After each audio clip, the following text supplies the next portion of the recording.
All right, we had some technical difficulties, but we are back. Let's get back to Pam Bondi testifying. President Trump. To flag records for President Trump? To flag any records which included his name.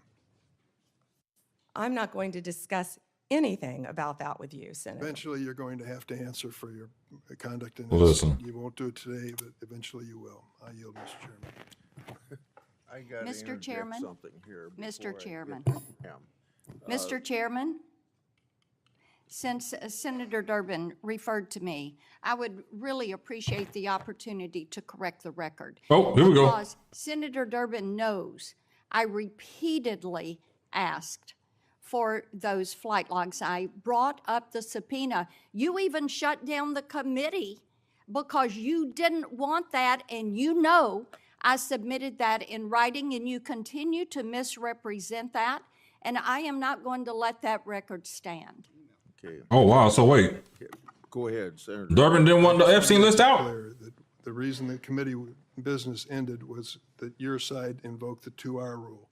Point number 2 is I asked you if you wanted any documents like flight logs to put it in writing. You never did. Yes, sir, I did, and your staff knows that I did. No, We'll submit once again Send me a copy of the that, information to you. We've done that several times. Well, it's going but down we'll in be Congress happy today, baby. to once again send it to disagree. you. I think your staff doesn't show that to you. Oh, auto pen. Well, as I started to say about Durbin's using the auto pen. and Democrats bringing it up with regard to Qatar, back in March of 2016, they didn't care anything about my bringing up the emolument cause in regard. I wrote to the Obama Justice Department.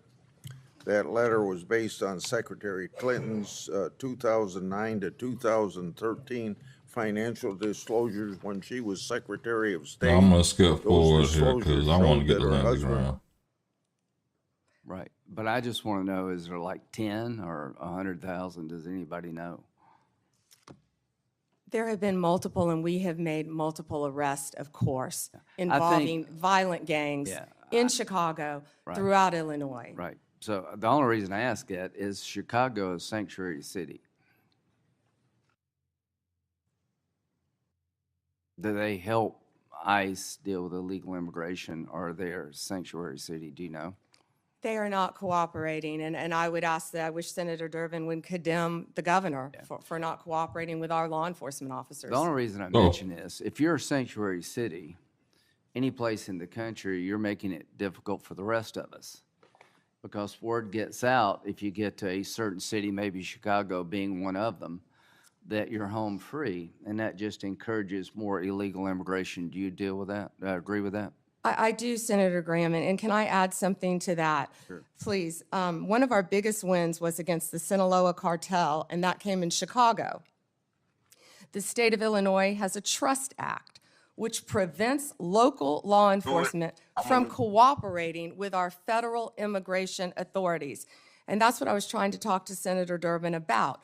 On September 15th, our partners at ICE arrested an illegal alien from Mexico for beating a 21-year-old man to death. He had been imprisoned in Illinois prior to the murder and was released under Illinois' Trust Act. We filed multiple lawsuits in Illinois for sanctuary policies, specifically in-state tuition for illegal aliens and obstructing employers from verifying citizenship. You can't make this up. On September 5th, a federal grand jury in Chicago indicted a major Sinaloa cartel boss, narco-terrorism, guns, and drug charges. On July 11th, we announced a guilty plea for Ovidio Guzman Lopez. You may know him as the son of El Chapo, one of the worst narco-terrorists in the world. In the world, In senators. Chicago. In Chicago. In Chicago. He entered a guilty plea to drug conspiracy and 2 counts of knowingly engaging in a continuing criminal enterprise in the state of Illinois. That's I could crazy. continue with fentanyl. Chi-City. I could continue with child predators in Illinois. Well, thank you. I think I've seen numbers over 100,000. So Chicago and other sanctuary cities, you're making it harder for us to deal with illegal immigration by doing what you're doing. And I am glad President Trump is trying to change those policies. And if you need the National Guard to bring order out of chaos, so be it from my point of view. Now let's get back to the topic sort of at hand here about how the law is being used politically. In September 2022, Attorney General James from New York basically said in a campaign that she would go after Trump, his business transactions, and his family with full force. Tisha James is the issue? November the 15th, 2022, Trump announces his candidacy for president. November 2022, 3 days after Trump announced his re-election campaign, Jack Smith was appointed by Garland to be special counsel to look at classified information, document mishandling, and trying to undermine the 2020 election. In March, President Trump was indicted in Manhattan of 2023, just after announcing 34 felony counts.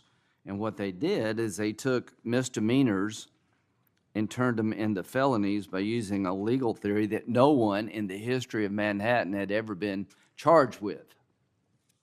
June 2023, a federal grand jury in the District Court for the Southern District of Florida indicted President Trump on 37 charges regarding classified information. Now, all I can say is that taking a hammer to a hard drive and bleach bit apparently doesn't make the cut. Having documents in the garage of President Biden doesn't make the cut. In August of 2023, he was indicted yet again regarding the 2020 election. So all I can say is that in September 27th, Jack Smith's team asked for my phone records and 7 other senators. Now that's just the 20. I don't know 24 if Lindsey Graham trying to get it. I'm about to skip forward on that. Comey, are you aware of the fact that in August, Comey, then director FBI, August of 2016, was in a meeting at the White House where it was discussed that by Brennan, then CIA director, that there was intelligence that maybe the Clinton campaign was trying to cook up a narrative that Trump was a Russian asset? Senator, I believe that has been reported publicly, but I cannot comment on that. Okay, well, I'm just telling you. Now, this is a campaign for president in 2016. In July, they open up Crossfire Hurricane. In August, they have a discussion in front of President Biden that there's intel that maybe this is generated by his political opponent. Nothing happened. In September, are you aware of the fact that the intelligence community sent a memo to the FBI director detailing intelligence that suggests as Clinton's campaign is behind the idea that Trump is colluding or cooperating with the Russians? Senator, I believe Why are we that still has on been this? And that was addressed to the FBI director and Mr. Strzok, this memo. Real wild. Are you aware that he told this committee, I don't recall that, the FBI director? Senator, I can't discuss anything. Well, I can regarding tell you this. What the hell would you recall? You're Damn. the sitting FBI director. There's a campaign for president going on. You've opened up an investigation believing that the Republican candidate may be a Russian asset. And now all of a sudden, less than a month later, 2 months later, you have 2 inquiries, 2 events to suggest it may be his political opponent. Did anybody in the FBI inform the FISA court or anyone else about this activity that you know of?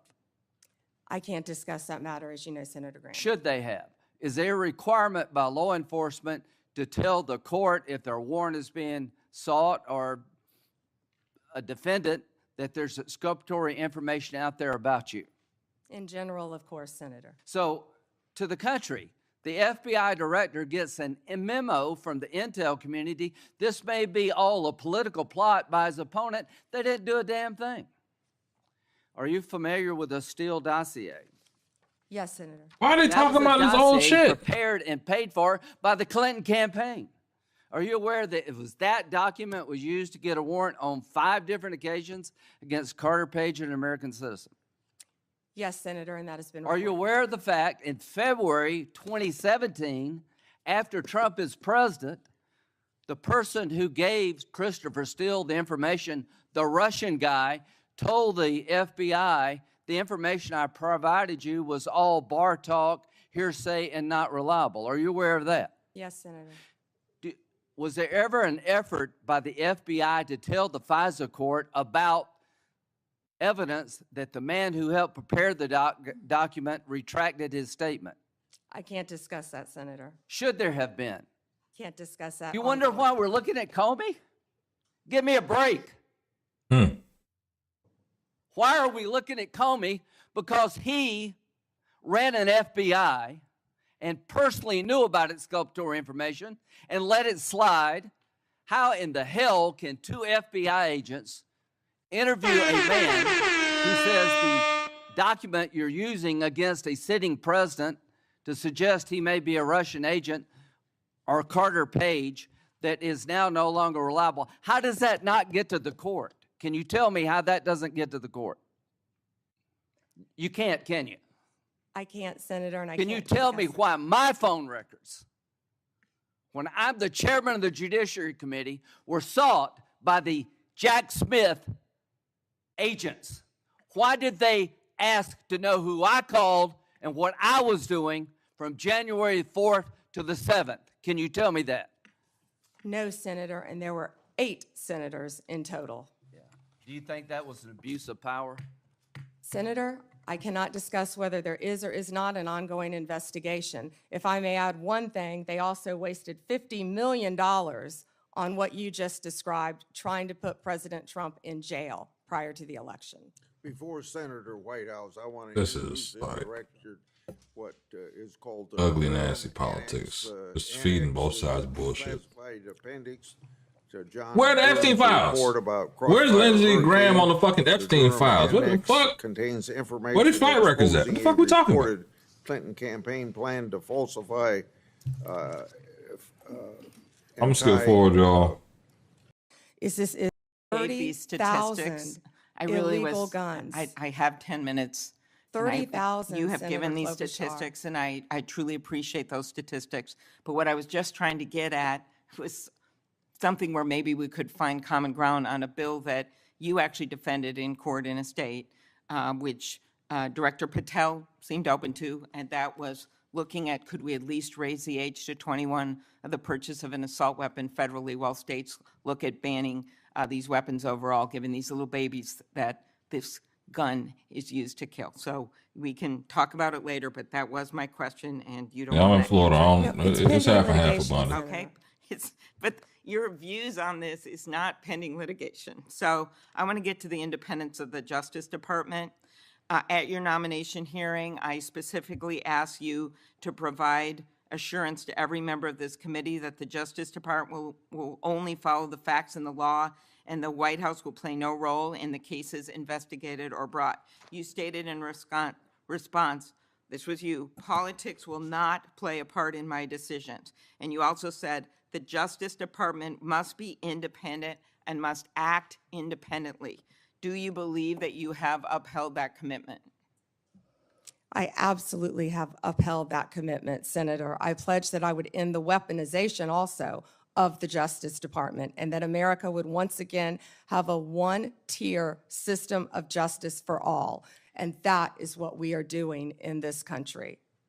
We saw this with the president directing an investigation prosecution of Chris Krebs, the former head of cybersecurity, Lisa Cook, who is a current governor of the Federal Reserve, Director Comey. And the president, and I know you have said that you will not discuss discussions you've had with the president about Comey. Is that correct?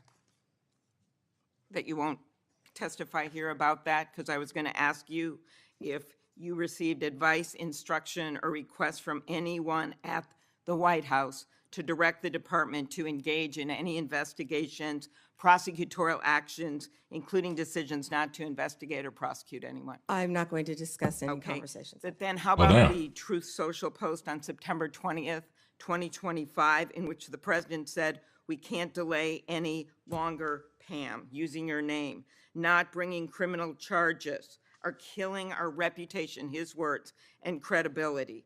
And then goes on to tell you to prosecute a member of Kevin, this you're right. committee. And because I don't want to pause it because I was kind of late to the stream. Dropped my son off, had some errands and meetings this morning, and then had some technical difficulties when we started the stream. Had to restart a couple times, but I want to be current at least.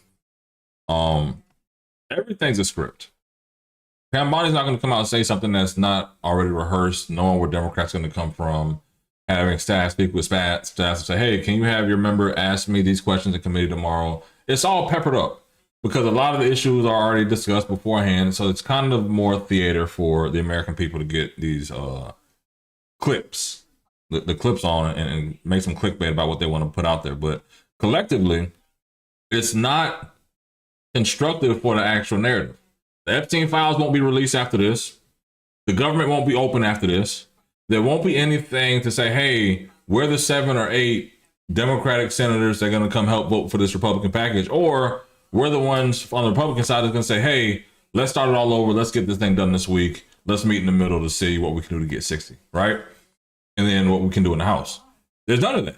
All it is theater to say, "Hey, we went there. We fought against Democrats. Democrats want to give health care to illegal immigrants. Democrats want to do all these things to impact our quality of life." But at the end of the day, it's nothing that's going to say when you're going to the grocery store, whether it's Walmart, Kroger, Target, wherever you shop, Publix, it's not going to impact this conversation. It's going to impact those prices. When you go buy gas, it's not going to impact that price. And I'm going to ask, I think gas has gone from roughly $2.99. I think I saw around $2.93 this morning. How much is gas in your city? There's a question we ask almost every day. Let me know where you're from, where you're watching the stream from today, and also what is the price of gas? Roughly $2.93 in my city. But the biggest thing is, while we're talking about prices, while we're talking about politics and bullshit, at least understanding, what is the actual impact. So when they say some shit like Trump's going to go on live in about an hour, we'll see, okay, how can we dispute the nonsense? Because if he says gas is $1.87, $1.97, you're paying $2.50, $2.90, something's going to not agree, right? But let's get back to Pam Bondi. The House isn't even back here. They're 18 days off the job to even meet with us to come up with a resolution that we would like to discuss with them about saving people's health care. Let's move on to the Antitrust Division. Did you authorize your chief of staff 370. to overrule Thanks, top Dara. officials in the Antitrust That's a Division lot. Where are you, California? to settle the challenge to the That's Hewlett-Packard California Enterprises prices. Juniper Networks merger? No, California like $5.50 for real. Senator Gail Slater runs my antitrust unit, and she is doing an excellent job on many, many cases. As you know, that is a pending case. Okay. In any merger, just to clarify, in any merger, Senator, there is a deal struck with our office and with the corporations 329 involved. Oklahoma. But then that also goes to a court to certify in any merger. In any merger, it's a multi-step process. Okay, I and will that ask some process is further still pending, questions Senator about Klobuchar. antitrust. I just had one other thing. DOJ can now take the extraordinary step of Time's subpoenaing expired. journalists. Has the Justice Department issued any subpoenas to journalists under the updated guidance? Time is expired. Okay, I'll ask You those may on the Well, respond. up next. You can respond, she said. You're not going to. I'm gonna let that ride.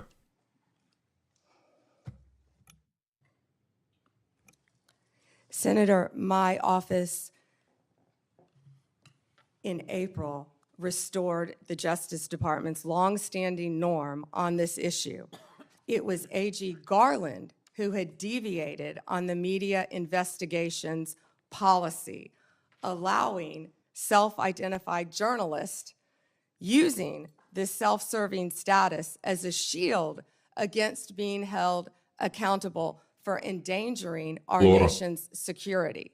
We have taken that policy back to the norm, and I can't comment on whether we have or have not, or do not have pending investigations. Time Senator has expired. Klobuchar. Senator Lee, you're recognized. Ooh. Attorney General Bondi, thank you for being here today, and thanks for your service as Attorney General of the United States. I want to start by thanking you for acknowledging a moment ago the importance of 309 in protecting the rights Montana. of the law-abiding.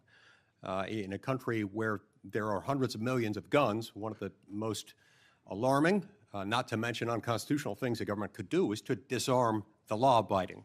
It would be unfair, it would be fatal to many, it would be contrary to our constitutional system. And I appreciate you standing up for that. I'm also grateful for you standing up for Gail Slater, the Assistant Attorney General over the Antitrust Division. I have full confidence in her, and I can tell you do as well. More broadly, Attorney General Bondi, through your leadership, you've returned the Department of Justice to its core mission. And its core mission, of course, involves protecting the American people, upholding the law, upholding the Constitution, and making sure that justice in our system is applied even-handedly, fairly, consistently, as the law requires, without fear, favor, or political bias making those decisions.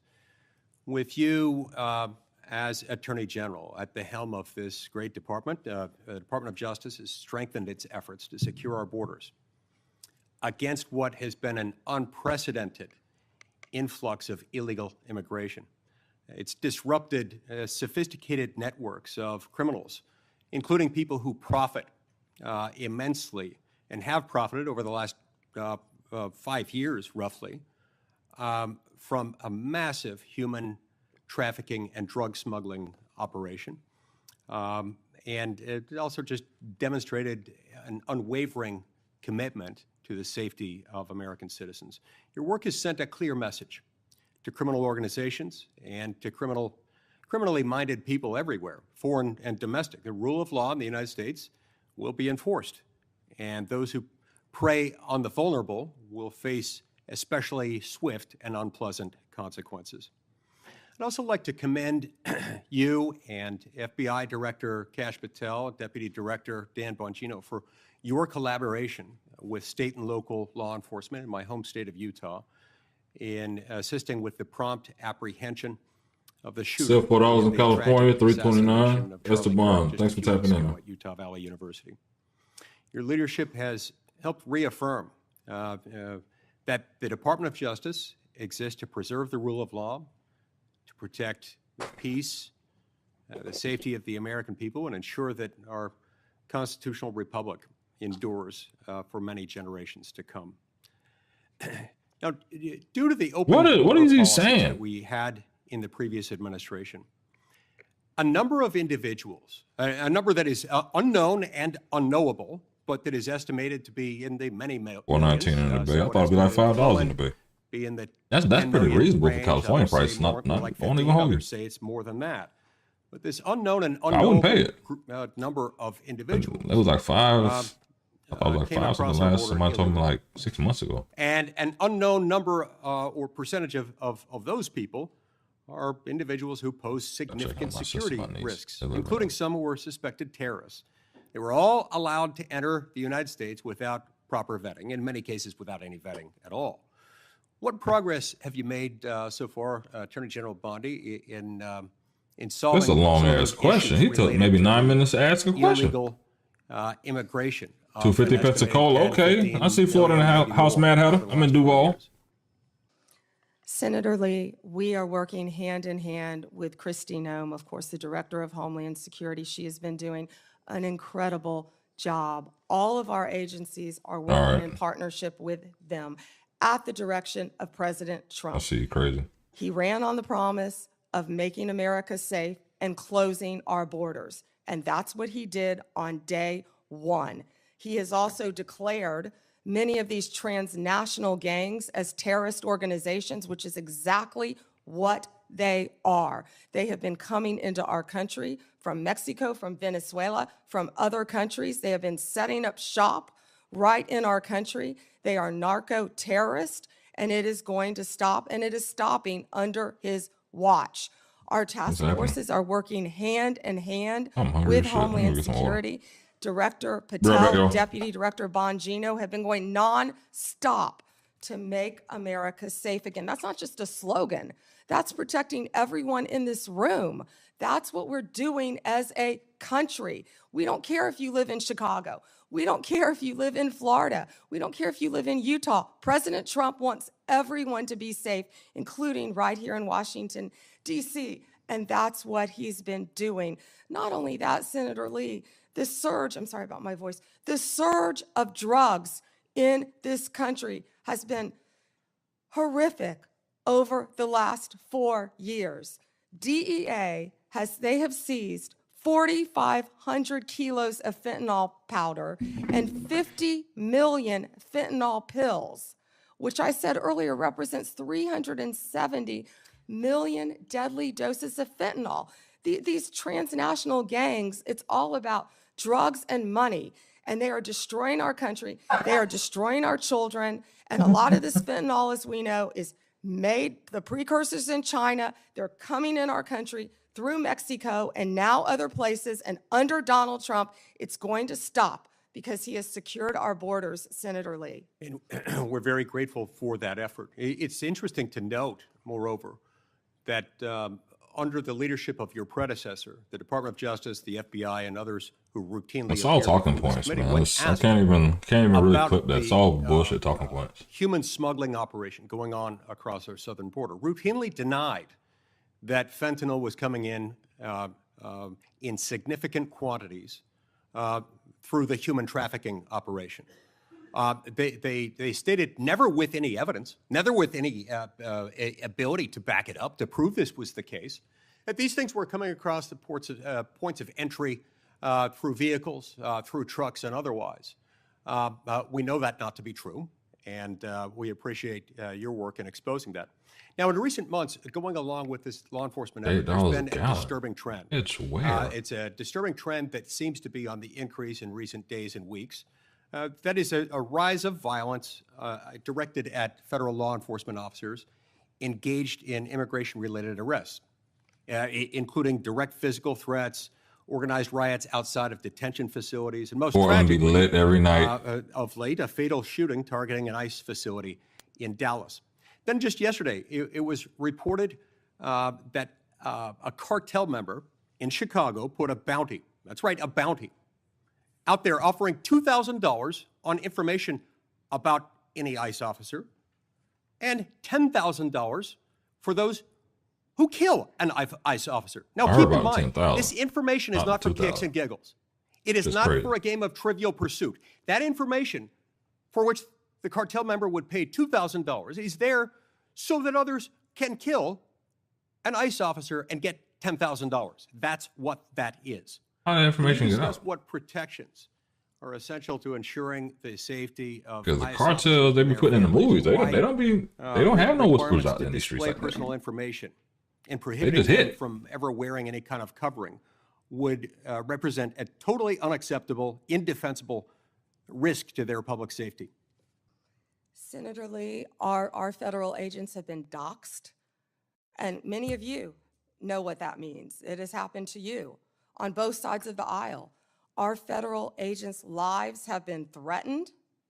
We spoke with Apple and Google to get the ICE Block app taken down.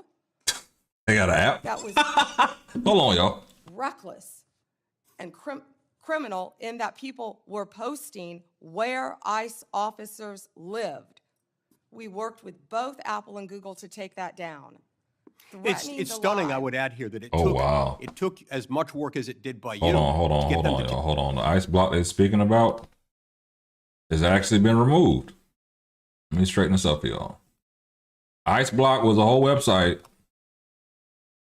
Hold on. Oh, this shit ain't working right now. No, man. ICE Block was a serious thing. ICE Block has been removed by the Trump administration. Wait. But if you currently have the app, it still works. Don't delete the app.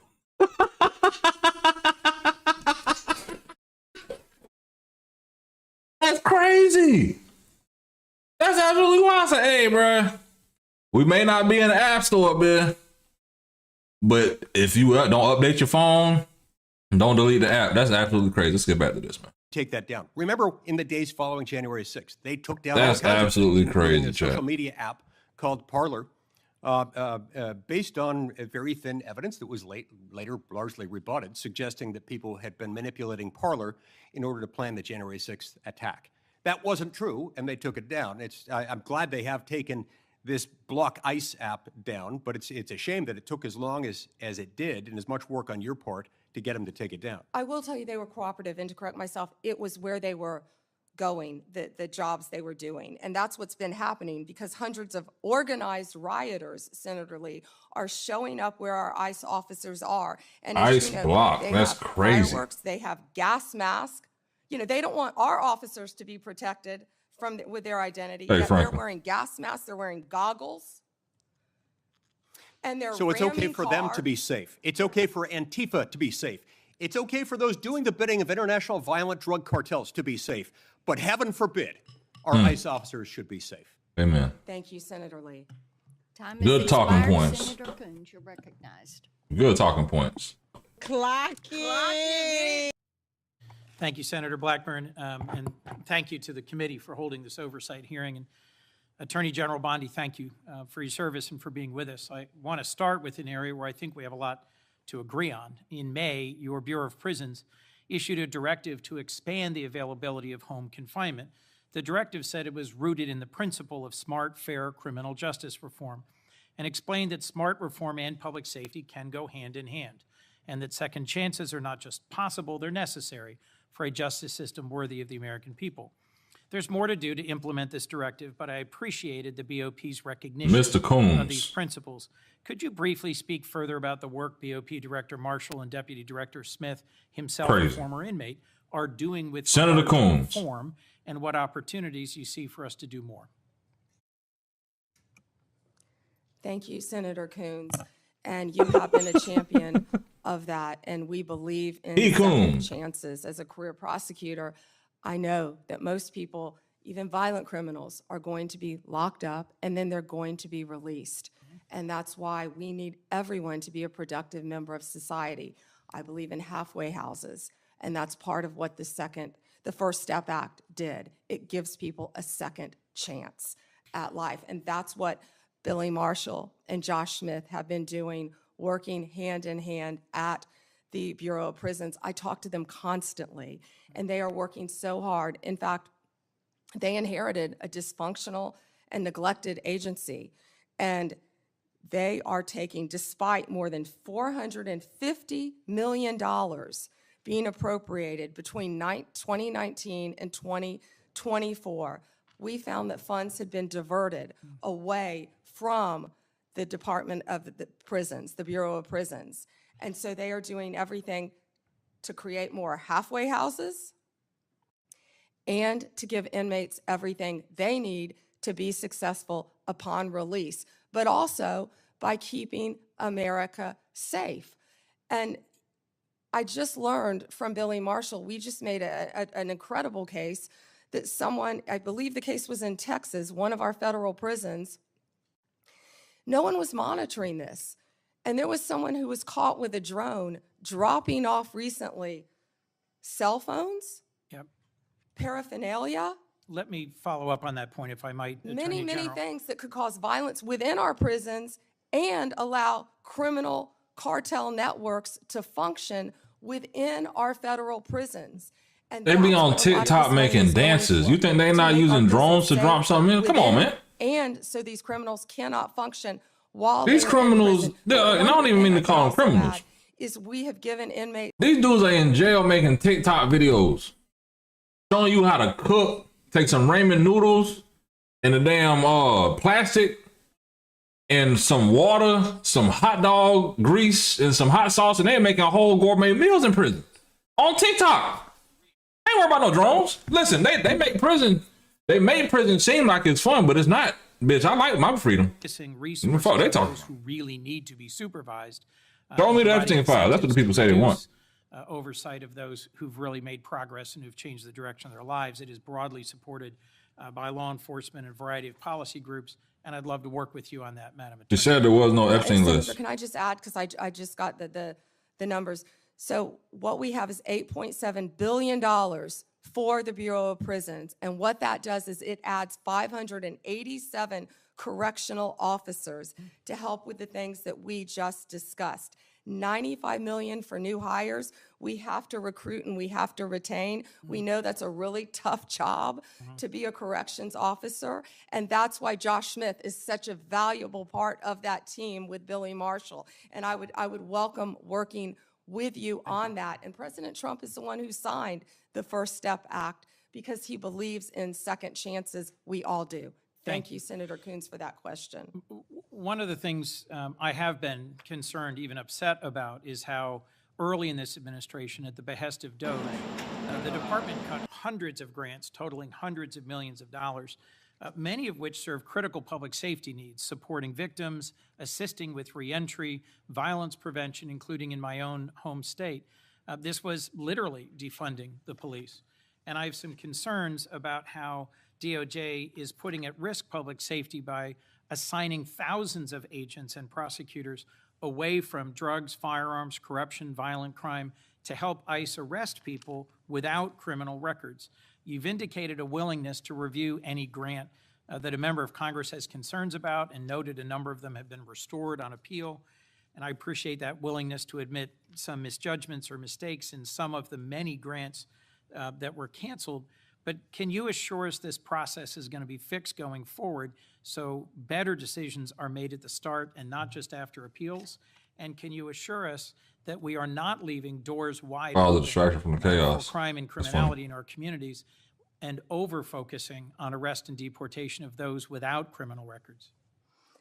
Yes, Senator, thank you for that question. And as I said earlier, we are reviewing all the grants, and I believe we have, turned some back on for senators who have called. It doesn't matter what state you're from. If it's a law enforcement grant, if it's protecting victims, let us know and we will work with you.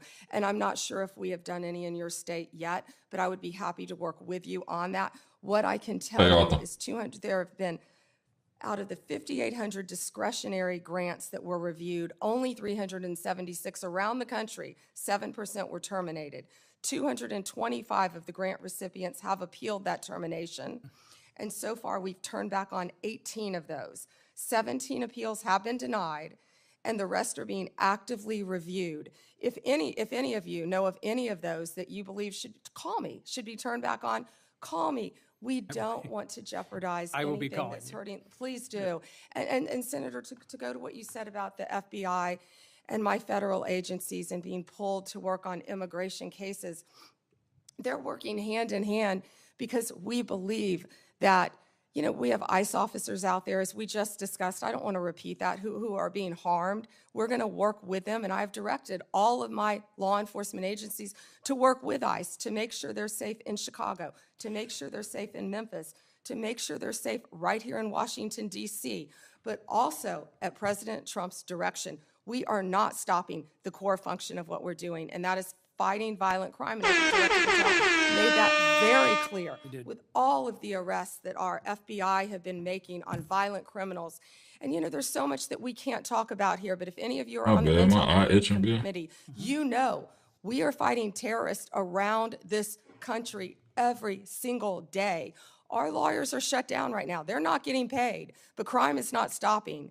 They are working around the clock to not only keep our country safe, Senator, but to keep our world Good point, safe. Dana and And they will Natasha. Attorney continue General, to I do think that. all of us hate that there's a shutdown and its impact Well, on the federal Natasha. workforce, and are working to find a way out of this shutdown, but one that will also restore cuts to health care. We could spend a lot of time on that, but let's focus on. They're not really discussing two Epstein more files. It questions. got hit earlier, but it backfired on Durbin. The government's asserting the They authority. say of Durbin was in, severely didn't want to keeping release the it says our list. Cartel members through military strikes So against he boats Coons on is, the open ocean in the Caribbean. he ain't bringing it up, Congress man. has never authorized such a use of military force, and it's unclear to me how the administration has concluded that these strikes are legal. I'm concerned with what the limiting principle is, whether the government Burbank will Hill summarily like kill that, where I people. It can't just declares our cartel members Anyway, as blink well as crazy, unlawful bitch, I'm on combatants camera. inside the United States, or if they were American citizens. what the- This isn't about Please end your defending questions. cartels, and these aren't hypothetical questions. I don't give a fuck what you President say. Trump I wanna assembled get the fuck off military camera right leaders now. and said they would be needed to fight Smile, the enemy bruh. from within and to train in cities in the United States that he describes as chaotic and violent. Due process is the cornerstone. I ain't even gonna hold you. The way my hairline is receding, I think I could quietly look like bruh in a couple of years, right? I could look like Coons. And I hate that because, bro, I wanted like the salt and pepper. But the way this shit is parting, bruh, I need Moses, if it part, to bring it back together. I may go get some hair off my hamstring and put up here if this shit really start fading, because, bruh, that's unsexy. I don't care. I don't care. Discuss any legal advice that my department may or may not have given or issued at the direction of the president on this matter. Regarding Venezuela, what I can tell you is Maduro is a narco-terrorist, and we announced I announced $50 million reward for his capture to bring him to this country to face charges. He is currently under indictment in our country.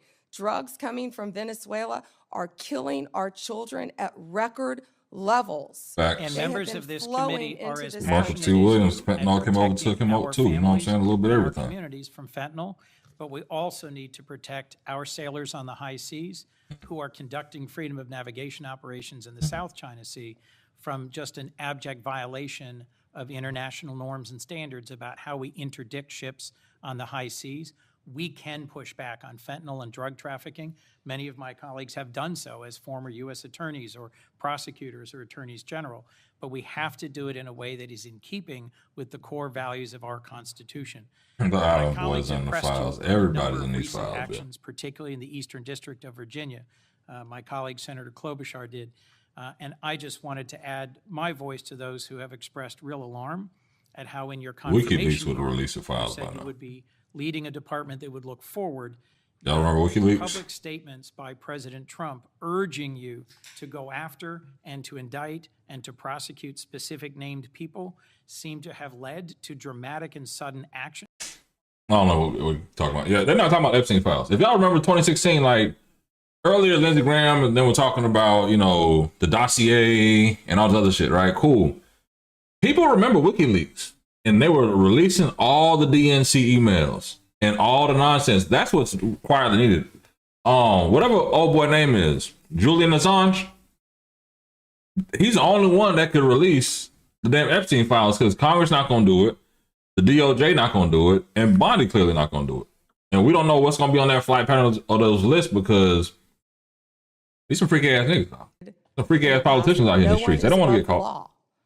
And James Comey is a pending case right now. It's a pending indictment. He was indicted by one of the most liberal grand juries in the country, by our U.S. Attorney Lindsey Halligan, right here in Virginia.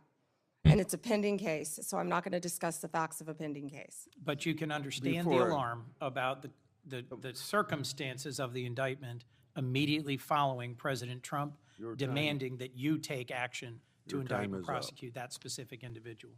Thank you, Mr. Chairman. Before Hall. I don't care about none of that.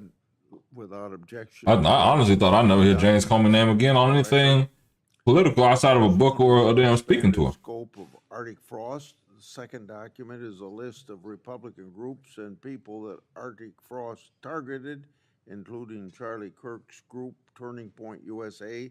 These documents show the political weaponization of the Biden administration against Republicans. Senator Hawley. Thank you very much, Mr. Chairman. Attorney General Bondi, good to see you. Welcome. All right, I've here been you listening go. closely in this hearing, and I've heard over and over from my Holly Democrat colleagues gonna concerns about go off, targeting man. political enemies, and they've accused you of all manner of things. And Well, the not current on her. president, I've also Went off heard from a them dog say, and I grade just the wrote other it day. down because I wanted to be sure I heard it correctly. I've heard them say that Joe Biden never targeted his political enemies. Joe Biden never directed his attorney general to target his political opponents. That's interesting, because I could have sworn that yesterday we learned that the FBI tapped my phone. Oh, we did? Let's look at it. We've got a list. Tapped my phone, tapped Lindsey Graham's phone, tapped Marsha Blackburn's phone, tapped 5 other phones of United States senators. Gee, it sure looks like targeting political opponents to me, and yet I haven't heard a word from that side of the dais about any concern whatsoever. We've got nothing but concerns today, but no concern at all for a Justice Department that is tapping the phones of sitting United States senators because who knows why? They don't like them. They're members of the opposition party. They're Republicans. They're conservatives. You've seen this document, Attorney General Bondi. What was going on here? Who ordered this? Who ordered the tapping of the phones of here we United go. States senators? Senator Hawley, I cannot discuss the details of that right now for very good reason. You're going to do a thorough investigation into this, I trust. Is that correct? We will be looking at all aspects of this, and I have talked to Director Patel at length about And this. you're going to figure out who was involved in this, who signed off on it, who knew about it. You're going to get to the bottom of all of it. Is it correct? Oh, shit. Yes, and I've spoken to Director Patel about it, and he is committed to doing this. Well, I can tell you, we already know many of the details. We already know that this was ordered by the special prosecutor, Jack Smith, who reported directly to the Attorney General of the United States, Merrick Garland. And we know that Jack Smith was on his witch hunt because he was directed to do so by the President of the United States, Joe Biden. Let's just remember. Let's take a walk down memory lane. April 2nd, 2022, the New York Times. Garland faces growing pressure. The Times says as recently as late last year, that would have been 2021, Mr. Biden confided to his inner circle he believed former President Trump was a threat to democracy and should be prosecuted. It goes on to say that the Biden was frustrated with Garland and wanted him to take decisive action against Trump. Here's what we're talking about. Trump, of course, was a private citizen at the time. So he appoints his own hitman, Jack Smith, who goes after the president, former president, who goes after members of this body. You know, the thing about it, though, that really strikes me is that it didn't stop with members of the United States Senate. Who else? Did it, Attorney General Bondi. It didn't stop here at all. I mean, just as egregious, maybe more so than tapping the phones of U.S. senators, is this memo that I know you've seen before. Let's just look at it again. This is an FBI memo from the same time period, I might add, from the same time period, in which the Federal Bureau of Investigation attempts to recruit informants into Catholic parishes in this country. Do it. So here you have an administration that is activating the FBI against its political opponents and tapping the phones of United States senators. Can I just say that again for my colleagues, for the benefit of my colleagues on the other side of the dais? Tapping the phones of United States senators. This isn't hypothetical. This isn't maybe what will you do in the future. This isn't, oh, gee, can you imagine a situation? This happened. This happened. And this happened, the targeting of Catholics in this country because Joe Biden and his FBI didn't like Catholics who went to a certain kind of mass. I mean, good God in heaven, what is happening to this country? What happened under Joe Biden? Or then how about this, the infamous school board memo, where Merrick Garland, at the direction of the White House, issued a memo activating the FBI's counterterrorism division against parents who attended school board meetings and had the temerity to ask what their kids were being taught. And some of those parents were treated like this. Let's just remember. Let's remember how parents were treated. Treated like this man. That's right. A parent at a school board meeting, I think in Virginia, who was drug out of the school board meeting. So like the senator from California, they drug out that bitch. And what was the response of Joe Biden's DOJ and FBI? It was to issue a memorandum saying that people like this ought to be investigated by the counterterrorism unit. And unbelievably, they were. They were. Or how about this? Let's remember Mark Houck and the pro-lifers who were prosecuted for what? For going to a clinic, an abortion clinic, and praying on a sidewalk outside an abortion clinic. This is Mark Houck and his beautiful family at Mass.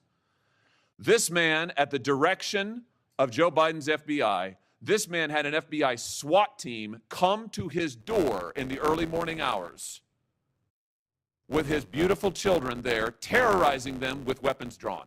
That's crazy. He was then arrested and prosecuted. Unfortunately, a jury acquitted him.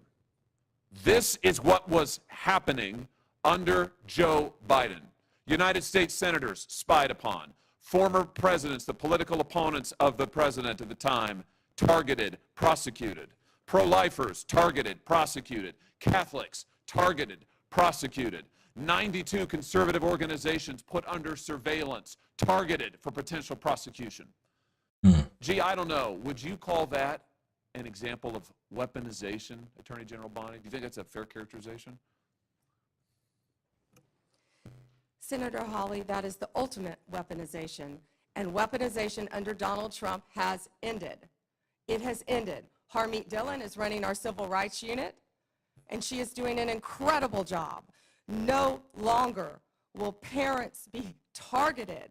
No longer will parents who care about whether their elementary school children have to read a transgender book be targeted and told they cannot have any say in their child's education.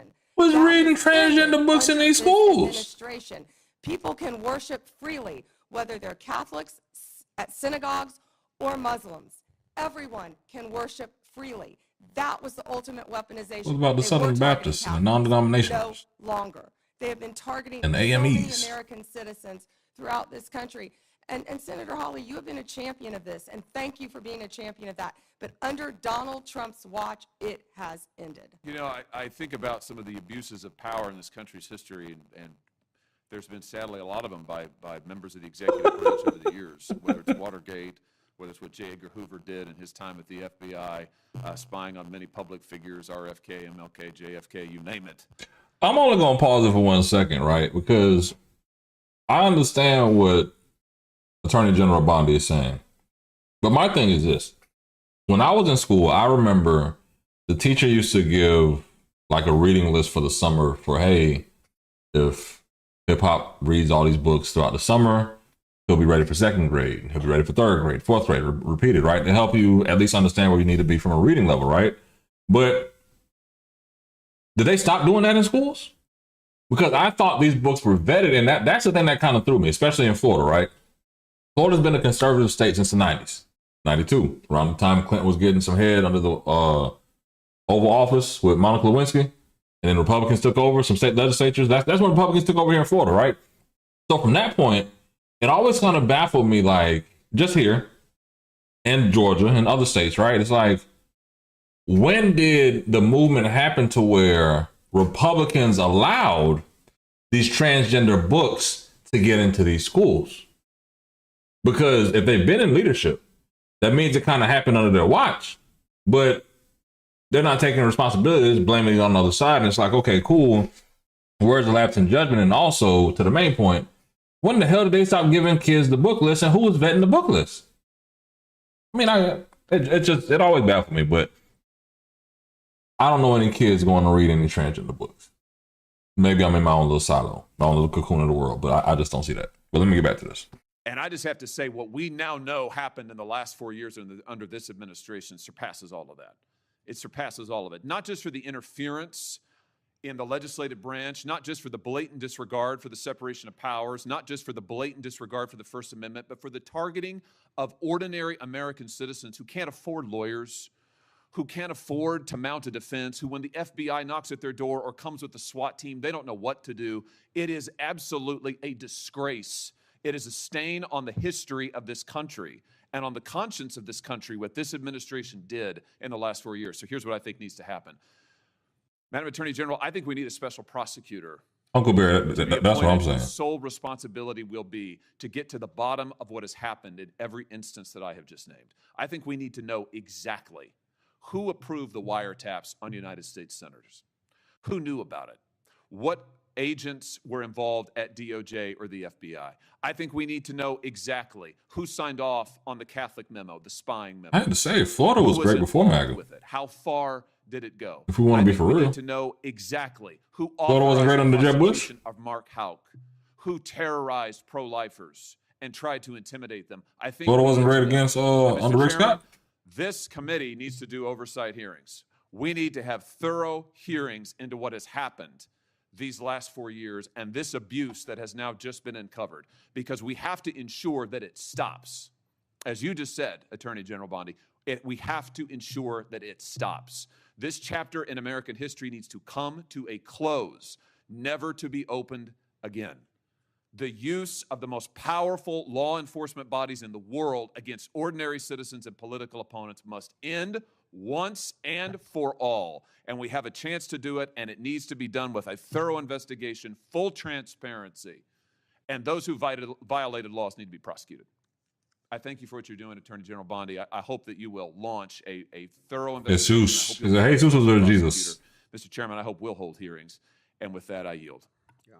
And the thing is with Hawley, I think, even respectfully to that point, right, is nothing about the Epstein files.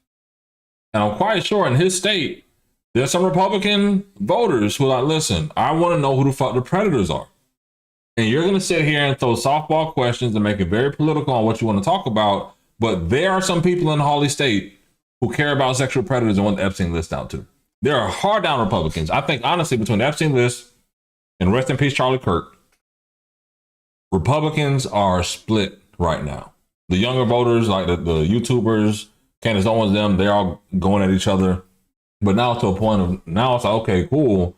For people who have values, and they have a value of protecting children, right? The same way we want to protect children in the womb, they want to protect children that are alive and make sure they're away from billionaire and millionaire predators who can afford lawyers to fight the system.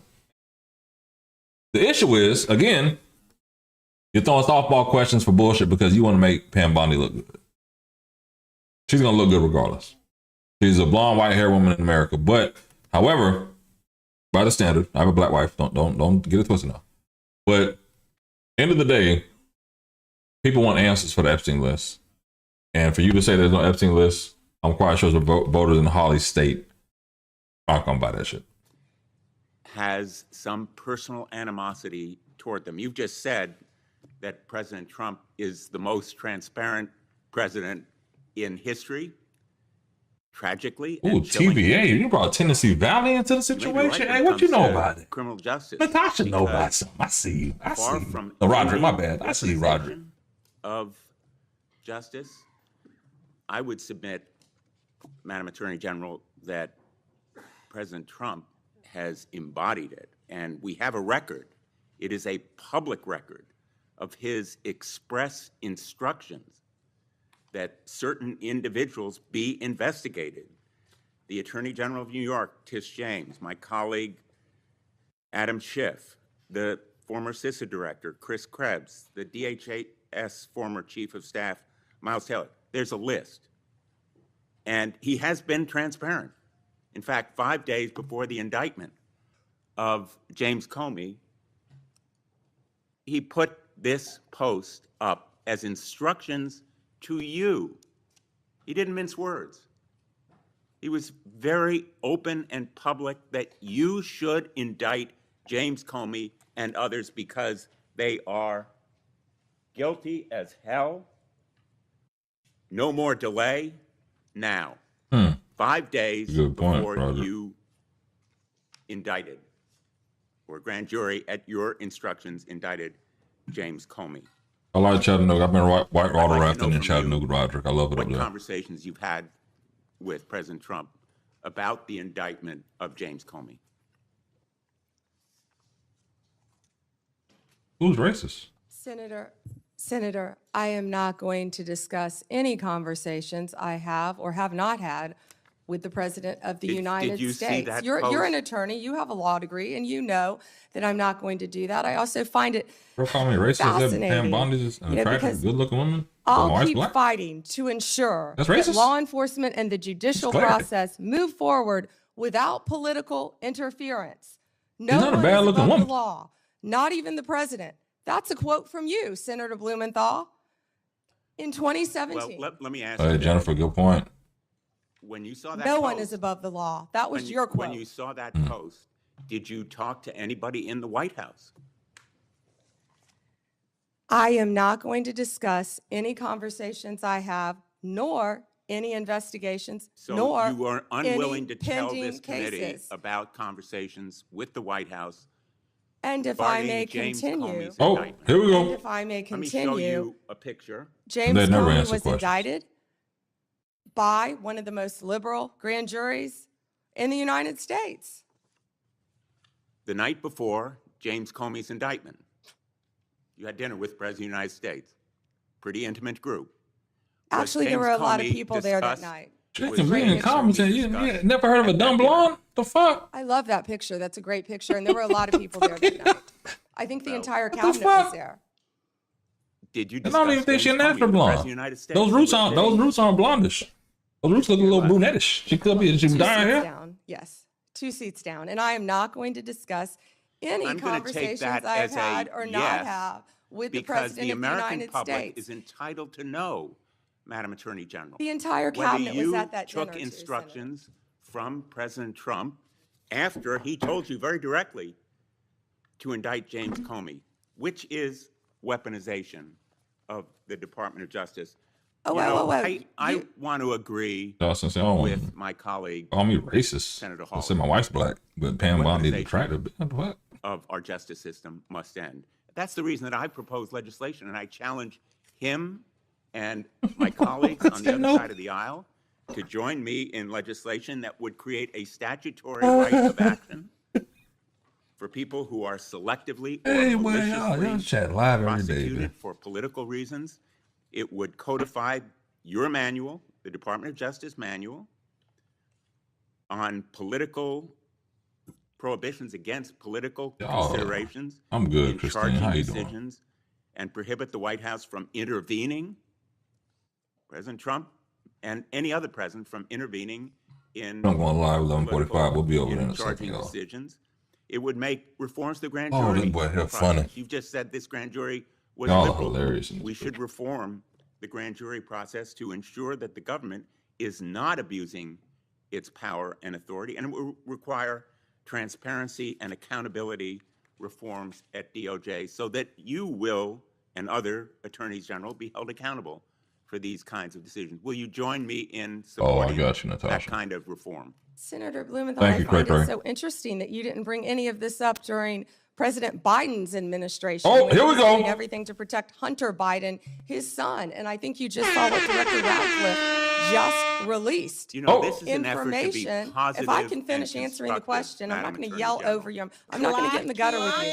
But information that the Biden administration told them not to investigate Hunter Biden's involvement with Ukraine. Oh, And I'm not going to be lectured let to me you move to about another integrity topic, by and I'm hoping someone that you will review who these lied about legislative being in the military just and to be support elected them. a senator.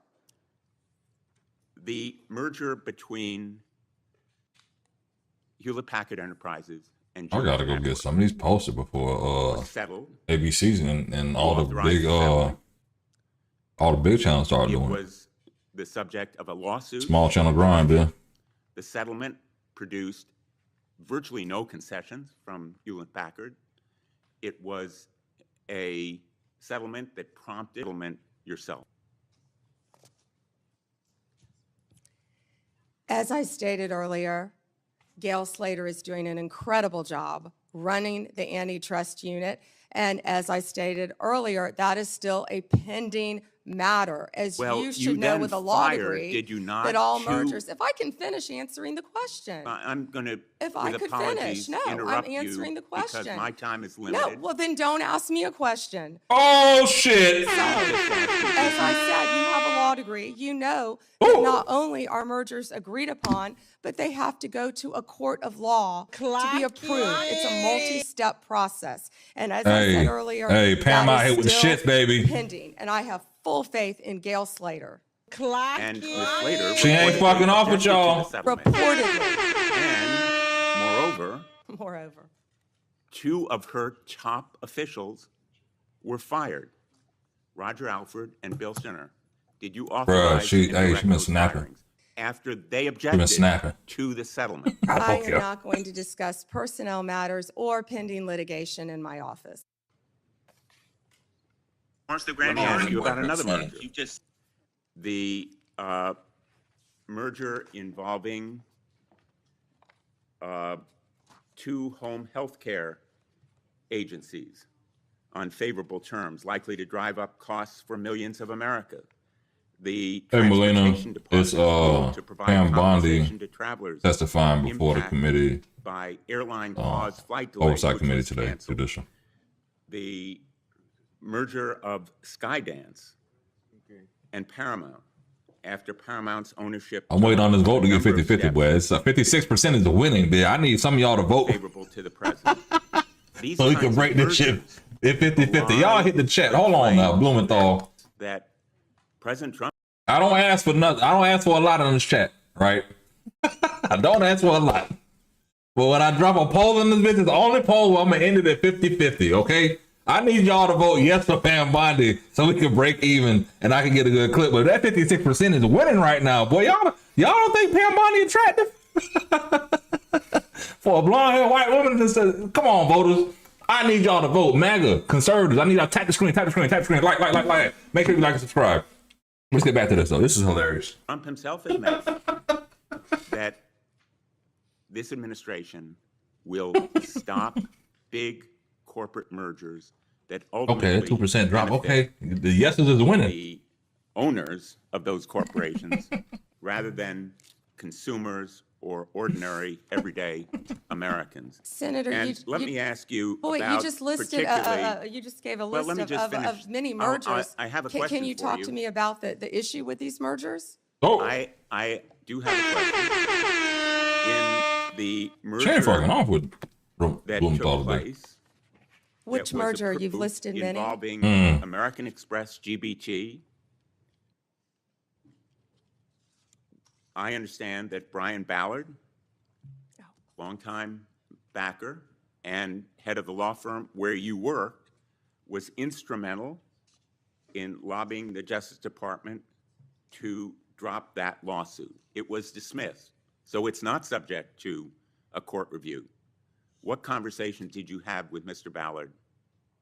What? Senator Blumenthal, I cannot believe that you would accuse me of impropriety when you lied about your military service. Oh, clock you it. lied. You admitted you I am lied not to be accusing you elected of a U.S. senator. impropriety. You I'm asking lied. you How about dare your you? I'm a relationship career prosecutor. with Mr. Don't you Ballard. ever challenge my integrity. had- Oh, I'm damn. abided by every ethics standard. Do not question my ability to be fair and impartial as Attorney General and anything You'll with answer that my question to former another of my firm, colleagues. Ballard Partners. Thank you. Hey, Brian Ballard, boy. Hey, you got a dog out here fighting for you, baby. Brian Ballard, baby. The Paramount They out here. Pam Bondi. not within the Department of Justice's ambit.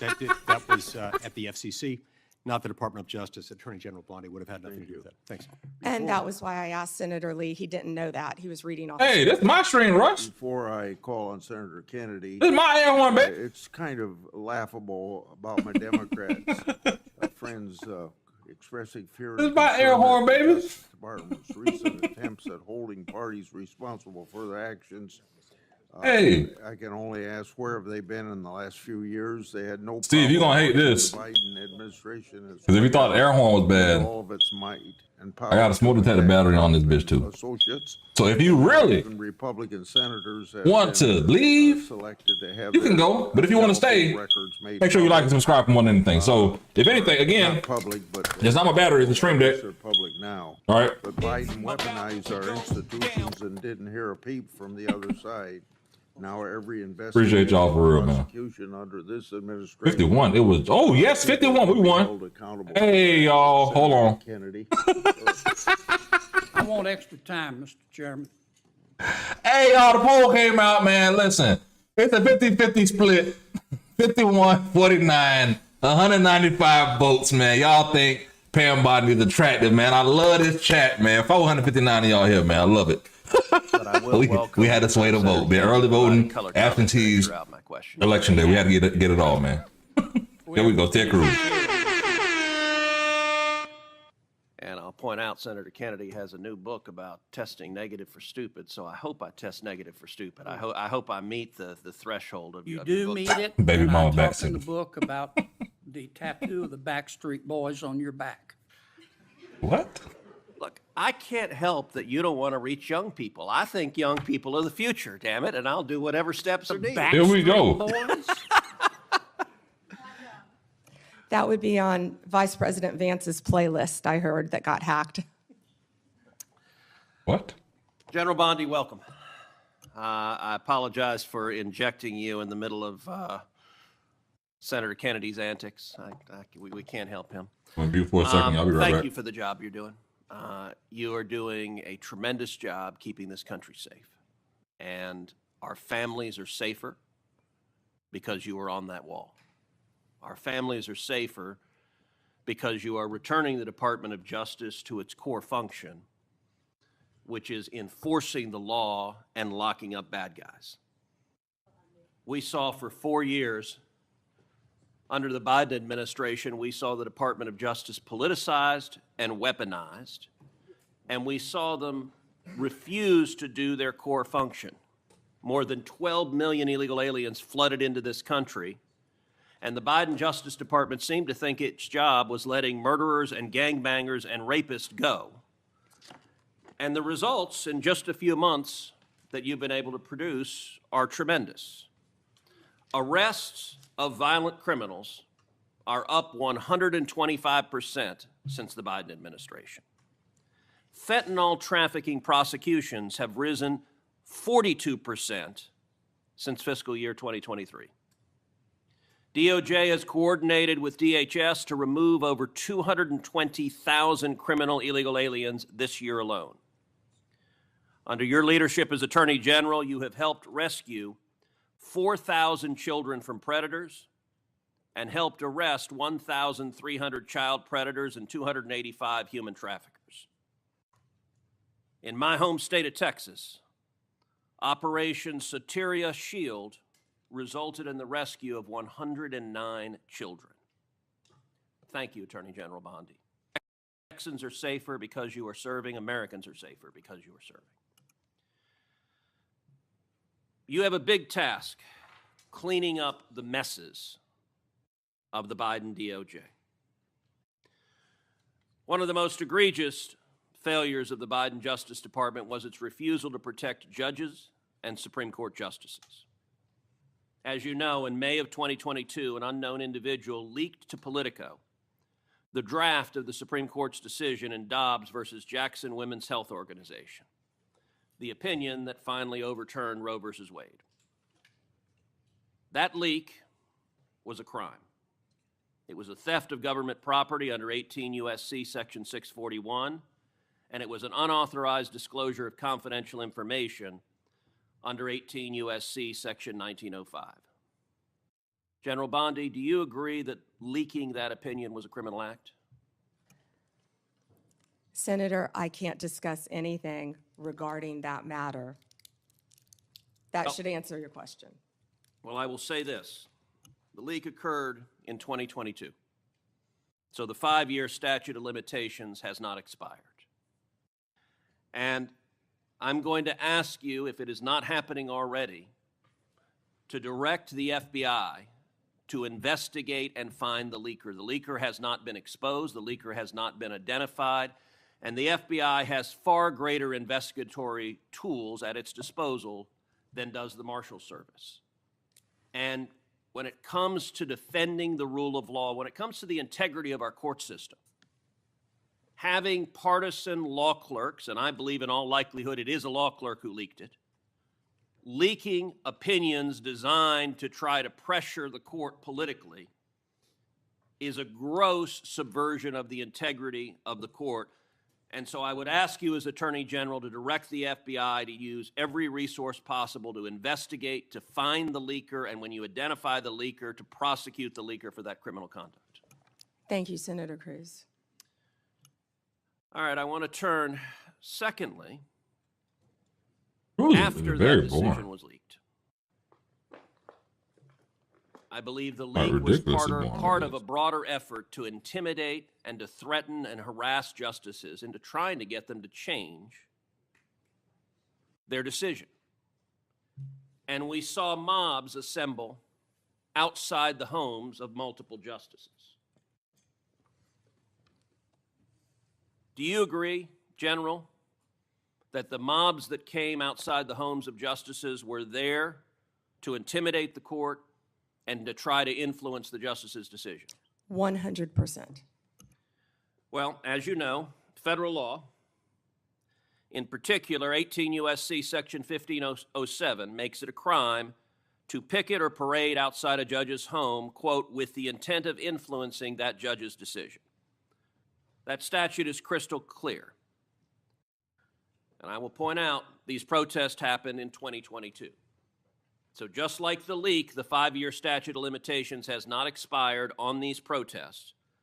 But unfortunately, the Biden Department of Justice didn't give a damn about prosecuting this statute because President Biden and Merrick Garland and the political hacks at DOJ disagreed with the Supreme Court's decision in Dobbs and were perfectly fine turning a blind eye to violent protesters threatening the justices and their children. You may recall I questioned Attorney General Garland about this statute, and he admitted under oath that not a single protester had been prosecuted. And he blamed the Marshals Service. He said the problem was the Marshals, quote, didn't make arrests. Well, subsequent documents told a different story. Internal training materials obtained reveals that the Marshals were explicitly instructed not to arrest protesters under Section 1507. So the reason there was no arrest is because a political decision was made that we like what the protesters are protesting for, and we, the Department of Justice, are not going to protect the safety of justices. We're going to allow them to be victims of an intimidation and threatening campaign. Just as I asked you with regard to the Dobbs opinion, I would ask you to direct the FBI to review the footage of these protests, to review the evidence that exists in terms of who engaged in it, and will you commit that anyone who you can prove violated 18 U.S.C. Section 1507 will face consequences and face prosecution? Senator, we currently have 63 ongoing investigations involving judges and officials throughout this country. That scene that you're showing will not happen under my watch. It will not happen under Donald Trump's presidency. It doesn't matter if you're a liberal judge or a conservative judge or justice. That will not happen. Amen. And that point that General Bondi made is very important. I would be equally outraged if you had nuts in front of the liberal justices. I'd say arrest them and throw them in jail. Violence is unacceptable, regardless of whether I agree or disagree with your politics. And violence, particularly fueled by rhetoric by irresponsible politicians, violence can result. And tragically, it resulted in one deranged individual traveling from California to Maryland with the intention of murdering Justice Brett Kavanaugh. As you know well, this deranged individual was arrested outside the justice's house. He was arrested with a kill kit. He was arrested with a gun, with handcuffs, with duct tape, with zip ties, and with the intention of murdering Justice Kavanaugh, very possibly murdering Justice Kavanaugh's wife and 2 daughters, and potentially murdering 2 other Supreme Court justices. As you know, just this week, a left-wing Biden-appointed judge sentenced this attempted murderer, this attempted assassin, to just 8 years. The Department of Justice asked for 30 years. That's right. And that judge downward departed by 22 years. Why? Because this left-wing judge said that the attempted murderer was transgender. And because he identifies as transgender, apparently it's okay to try to kill a Supreme Court justice if your politics are sufficiently woke. Now, I know you have said the Department of Justice is going to appeal, and you absolutely should. I called this week, I believe this judge should be impeached because the judge has demonstrated she is completely unfit to be a federal judge. And what is your view? Same thing we did 4 times. Of just 8 years for the attempted murder of a Supreme Court justice. I was speaking with our prosecutor, Ms. Mal, who did an incredible job on this case. She did an incredible job. And yet, this judge gave 8 years. And the judge also would not refer to the defendant by his biological name, referred to him by the pronouns, and was concerned about the treatment that this individual would get regarding a sex change while in prison. And we are appealing that sentence. I immediately said we are appealing that sentence. Thank you. But my prosecutors did an incredible job. Who was in the sex change in prison? And the judge wanted to put him in a women's prison. Before. That's absolutely crazy. Not going to happen, excuse me, I'm sorry, Chairman. That's not going to happen in the Bureau of Prisons now.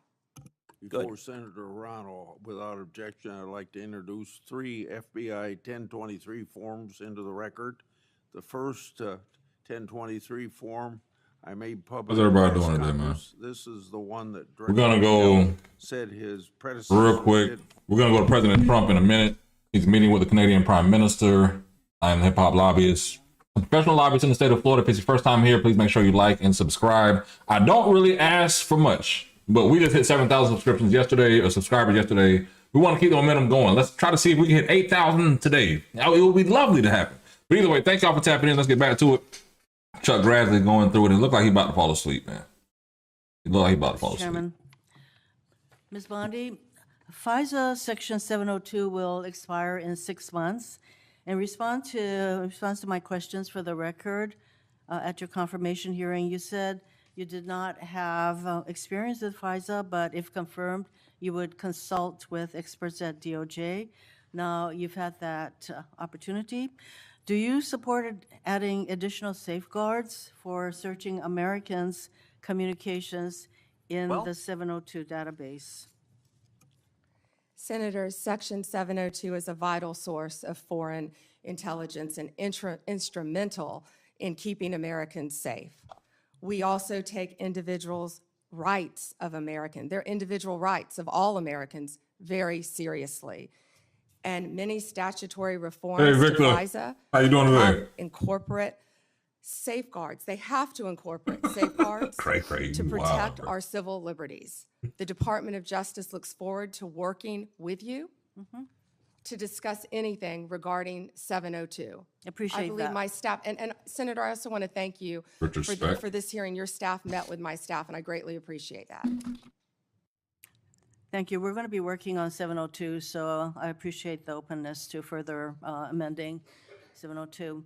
At your confirmation hearing, you assured me that it is the Department of Justice's decision to determine what cases will be prosecuted.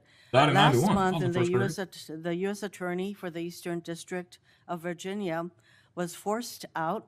President Trump then posted the message behind me asking about prosecuting James Comey.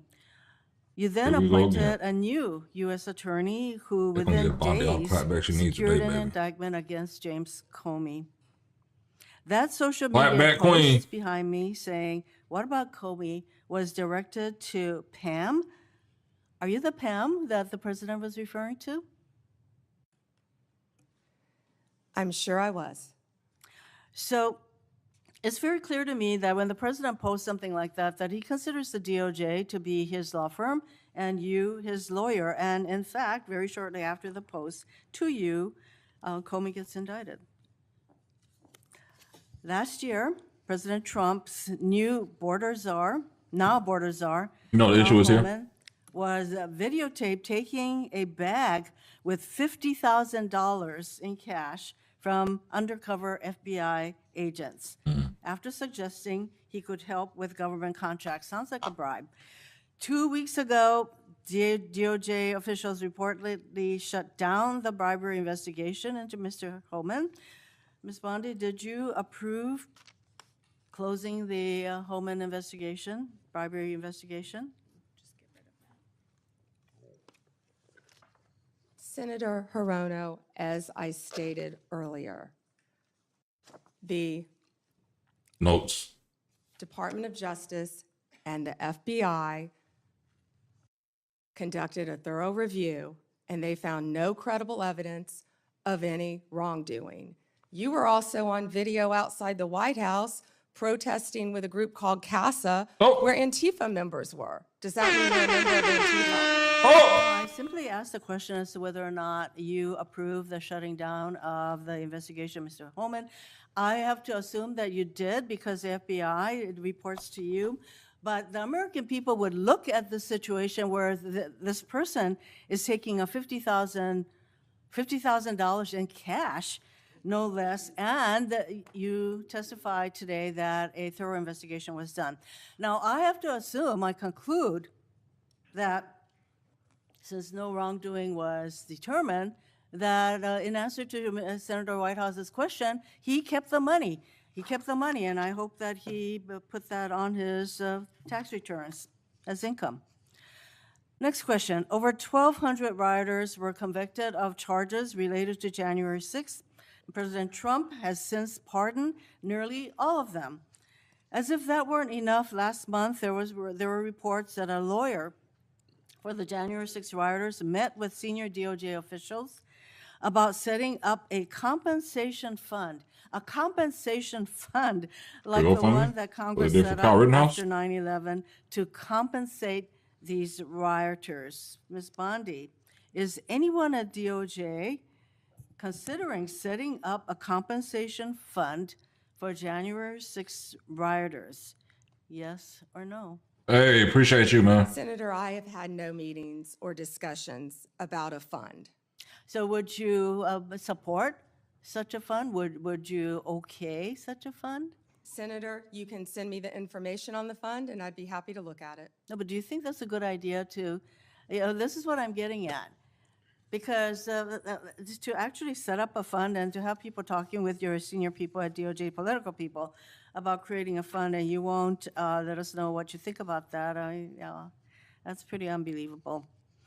On January 30th of this year, the Trump DOJ's Antitrust Division sued to block the merger of two tech companies. Then, well-connected lobbyists met with your political deputies who overruled the career staff and approved the merger. So there's a settlement on that. And separately, DOJ sued Ticketmaster last year for monopolizing concert tickets and forcing consumers to pay outrageous fees. Ticketmaster This is the issue. hired the exact same lobbyists who met with senior DOJ political people regarding the merger of the two tech companies. This is what I'm saying. This is a real issue in America. You know why? Because if you went to a Morgan Wallen concert, if you went to a Chris Brown concert, a Beyonce concert, you can go to anybody's concert, big extra plug. You're paying those exorbitant, I gotta edit this part out. You're paying those damn extra fees to Ticketmaster. That's the issue. Who was really saying this money like, bro, I can go to the box office and buy it. Why am I still having to pay Ticketmaster an additional $50 to $70 on top of a parking pass and everything else to go? Those are issues that Americans care about on top of the Epstein list. So let's not forget about it. We need the Epstein list. We need to understand who these child predator billionaires are and get them out the way, put them in jail. Because if you did it to Bill Cosby, you wouldn't let Bill Cosby be on these streets with the bullshit, right? You at least put him through the process. We can't put these same people through the process. We can't put Ticketmaster through the process to see what the hell are we paying these extra fees for, StubHub? I mean, these are real issues. And I think that's the other thing. I love healthcare. I love education. I love the pinnacles of what we need as a foundation of Americans to be healthy, right? Whether it's mentally, physically, whatever. But then when it comes to these political issues, I hate that it's only January 6th, that it's only the presidential pardons, that it's only, hey, you said go after Comey. It's like, okay, what about some real issues that we could actually talk about, whether it's fentanyl, they talked a little bit about, deportation, they talked a little bit about, if you want to really talk about that. But no, let's talk about Ticketmaster. Let's talk about the judicial system of people who are incarcerated right now, what is costing states and governments to keep people in house from a federal and a state perspective. Because it's like, you know what? We need solutions. We can't jail everybody, right? There has to be some kind of reform. So how do we have real conversations, real soliloquy here, if anything? How do we have real conversations about real issues? And I hate to say it, the Ticketmaster is only one thing, but when I seen Morgan Wallen's sold out concert in Miami, I know that all the thousands of people there paid an extra $50 to $70 just for a Ticketmaster fee. Same with Chris Brown, same with Beyonce, and people get mad about it. I think Trump got rid of it, or Biden got rid of it, they're adding it back, but there needs to be at least something to say, you know what, if I don't care shit about politics, I at least understand that they got rid of these damn junk fees. My 2 cents, because, you know, you need something to get people engaged. Let's get back to it, though. So my question is, Ms. Bondi, have lobbyists met with your political deputies about the Ticketmaster case? Senator Hirono, as I stated earlier, I am not going to discuss anything that is ongoing. Gail Slater runs the antitrust I would office, say and that- Gail that- Slater, if I can finish, Gail Slater is doing an incredible job running my antitrust unit. Gail doing Highly everything. likely, Ms. Bondi, that the same lobbyists who met with your people basically got rid of the antitrust case. Senator, I don't Jesse think a lot Lander, of didn't I people say like Morgan that you were Wallen? out Morgan Wallen make rap protesting music? with You Antifa. right now. Next question. You Does have Morgan fired Wallen make dozens rap music, of Jesse? career You just want to come here and talk about rap prosecutors music? I because they fucking worked on hate you, cases rappers. involving President Trump or January 6th riots. Not even For like example, Caucasians. I one mean like those career old federal prosecutor rednecks secured- that just want he to was bring in secured some over bullshit to my 100 conversation. convictions in Florida. He also spent time in D.C. prosecuting Rap music January had nothing to do 6th with this, cases. Jesse. He received an outstanding review only 2 days before you signed a memo firing him. The memo cited no reason for his firing. Are you firing career prosecutors solely because they worked on cases like January 6th that the president doesn't like? Senator Hirono, I am not going Yes to or talk no? about personnel matters with you. Well, we all know that See, this is the other hundreds part. I of gotta ask some career bullshit prosecutors questions. have left the DOJ, and literally hundreds were told. And Yeah, Ice Senator, block lots was of moved was DOJ actually threw crazy. a Has sandwich lost- at an ICE officer. Are you a Homeland Security officer? is the Are you familiar reason- with the one who went out on her lunch break and was Ms. Bondi, making obscene gestures? would you say that Wait, what? DOJ losing these career prosecutors and the thousands of hours of experience they have prosecuting criminals, that is not a reassuring situation? Senator, many employees took the fork in the road and resigned. DOJ is hiring committed prosecutors who will actually come into the office and work and not work remotely I and think we all prosecute know that violent criminals around the country and terrorists. And When I you- am very proud you of the fire work all of our prosecutors, prosecutors. I'm Ooh, running Jesse, out you of gonna love time, this. so I think you should stop. Shut the fuck up. I don't care, Jess. Your Get out of my chat with continuous the bullshit. interruptions, in my opinion. You want to come here and talk Mr. shit Chairman, just I about rap wanna music? close by It has saying nothing to that do with what rap was music. We were Department watching of a congressional Justice hearing. has become Take the your ass to Department another of stream, Revenge please. And Thank you. corruption.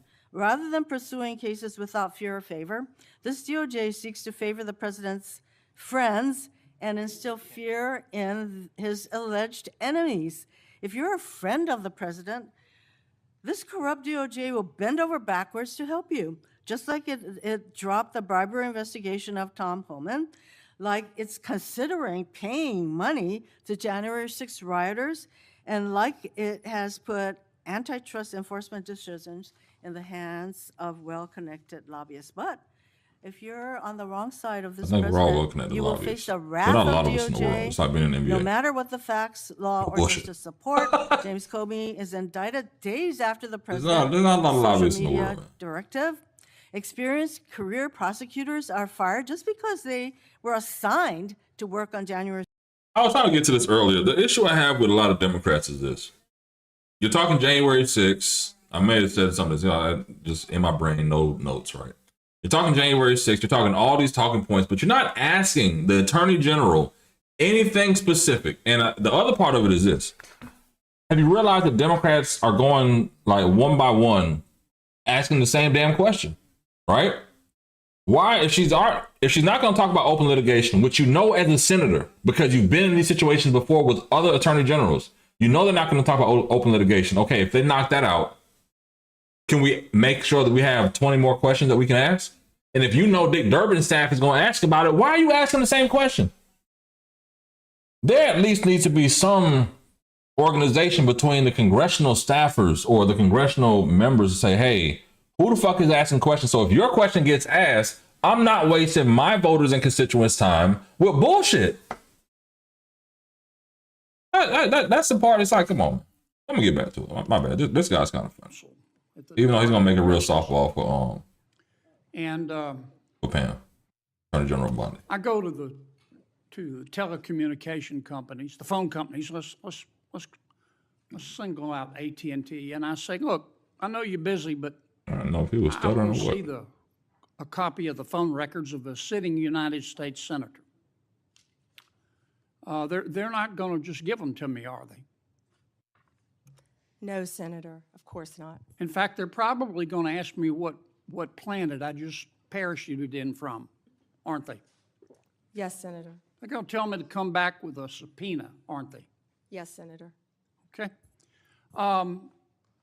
What do I have to show in that subpoena to get those phone records of a sitting? Did I mention? Oh, it was a MW, sitting thank you. United States Make sure that you like and subscribe, and if you don't, keep fucking swiping, baby. I don't know why, bruh. Why you even stop? United States Senator. You don't have to stop. It's Senator, like, there were how many people here? 8 570 people here right now. You don't have to stop. You can keep swiping. I'm sorry, what do I have to show? Get the fuck out of here, M-Dub. Cause to get this Good cause or subpoenaed. probable cause?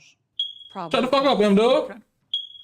I don't understand how people come on my stream. Hold on, let me mute the guy. I don't understand how people come on my stream and I'm on YouTube Shorts, streaming vertically on YouTube on purpose, just to get on your phone, just to hold your attention, just to keep you here with me. But guess what? You decide to get mad and type in your screen that you're mad that this stream is on your phone. All you gotta do is keep swiping. Keep on swimming like Dory say. Let's swipe up. Make sure you like and subscribe, everybody. Appreciate you.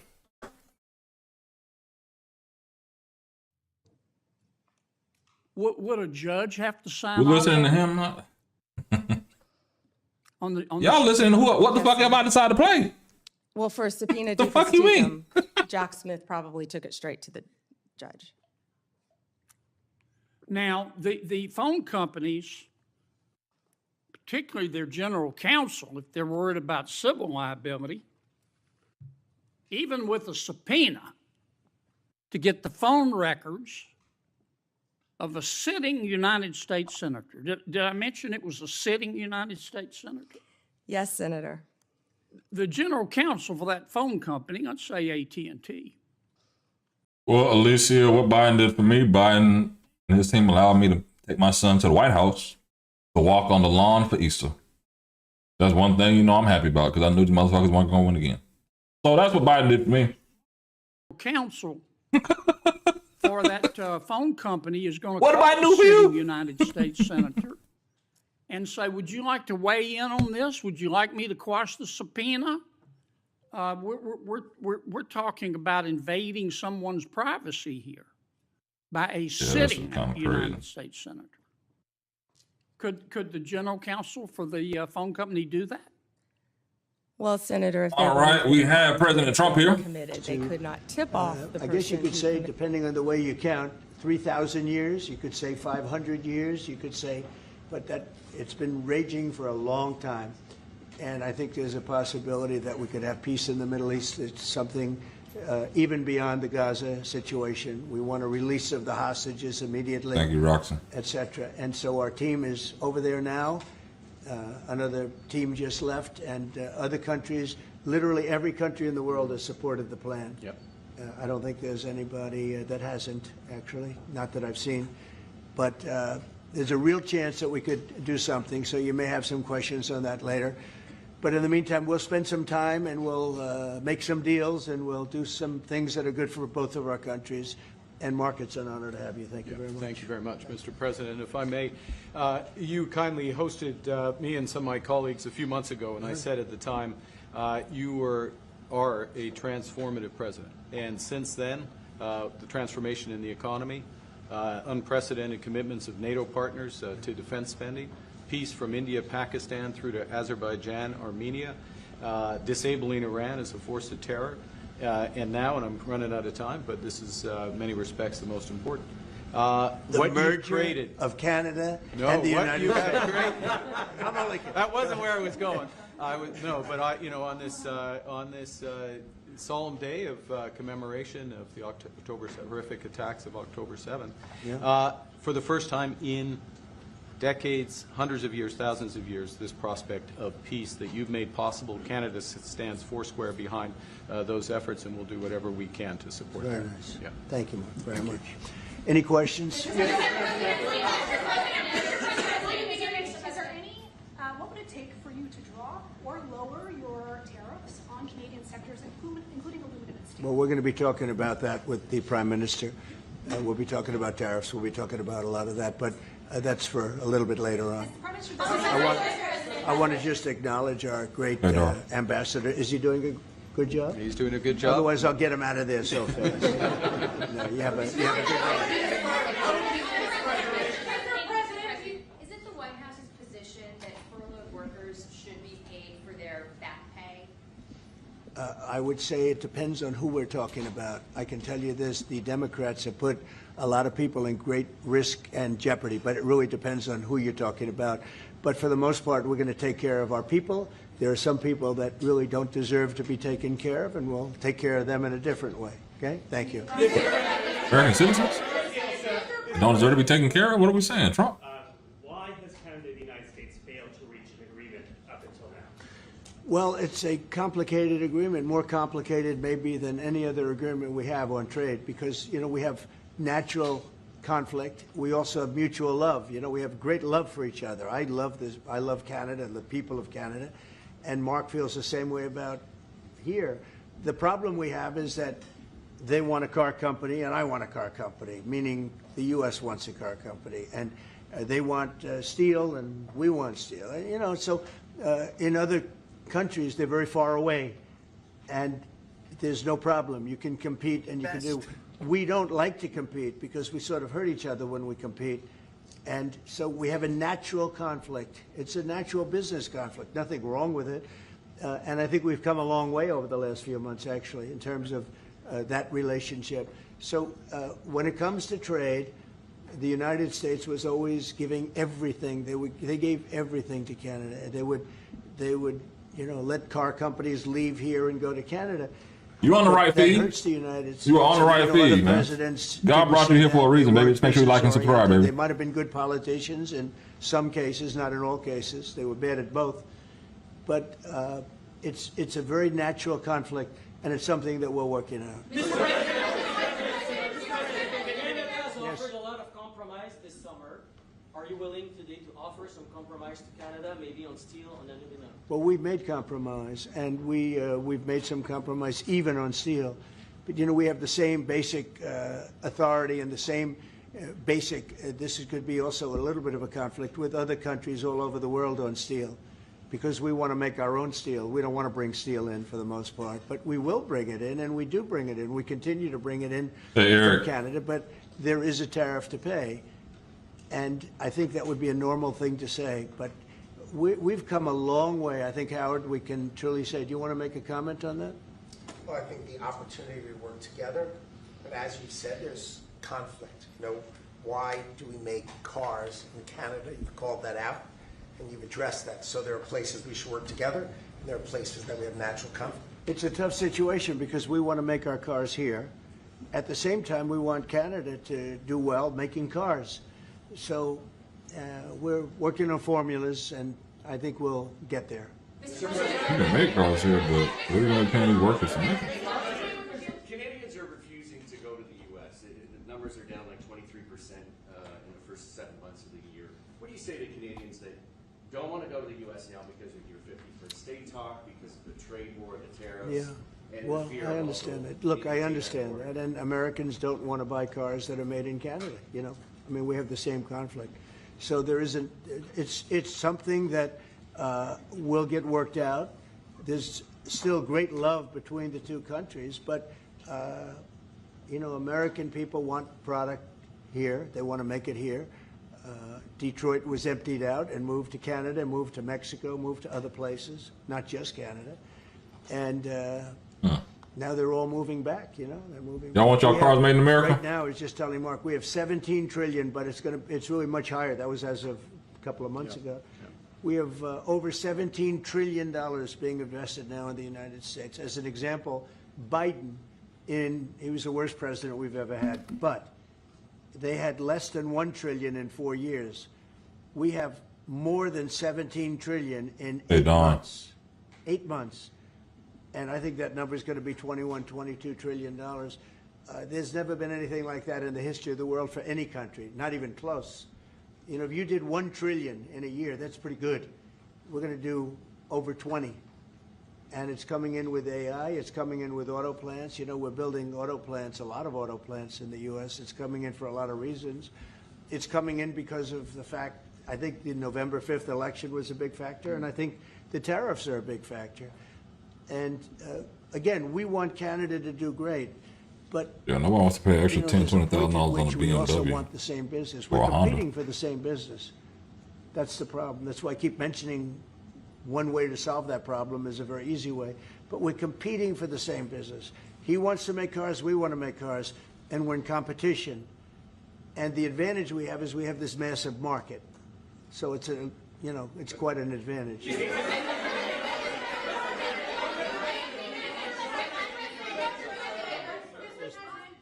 President, can we talk about Portland for a second? Are you planning to invoke the Insurrection Act? Can't hear these questions. Give me 1 second, y'all. You know, a very long-standing law that's been on the books. Yeah, well, it's been invoked before, as you know. If you look at Chicago, Chicago's a great city where there's a lot of crime. And if the governor can't do the job, we'll do the job. It's all very simple. They probably had 50 murders in Chicago over the last 5, 6, 7 months. Many people were shot. And then the governor gets up and he says, well, we can handle it. They can't handle it. They don't know what they're doing. The mayor is grossly incompetent. He's at a 4% approval rating in Chicago. He's at a 4%, lowest approval rating, lower than even de Blasio had, which is hard to believe in New York. I thought de Blasio would always maintain that record, but the Chicago guy is even lower. So I think that we want safe cities.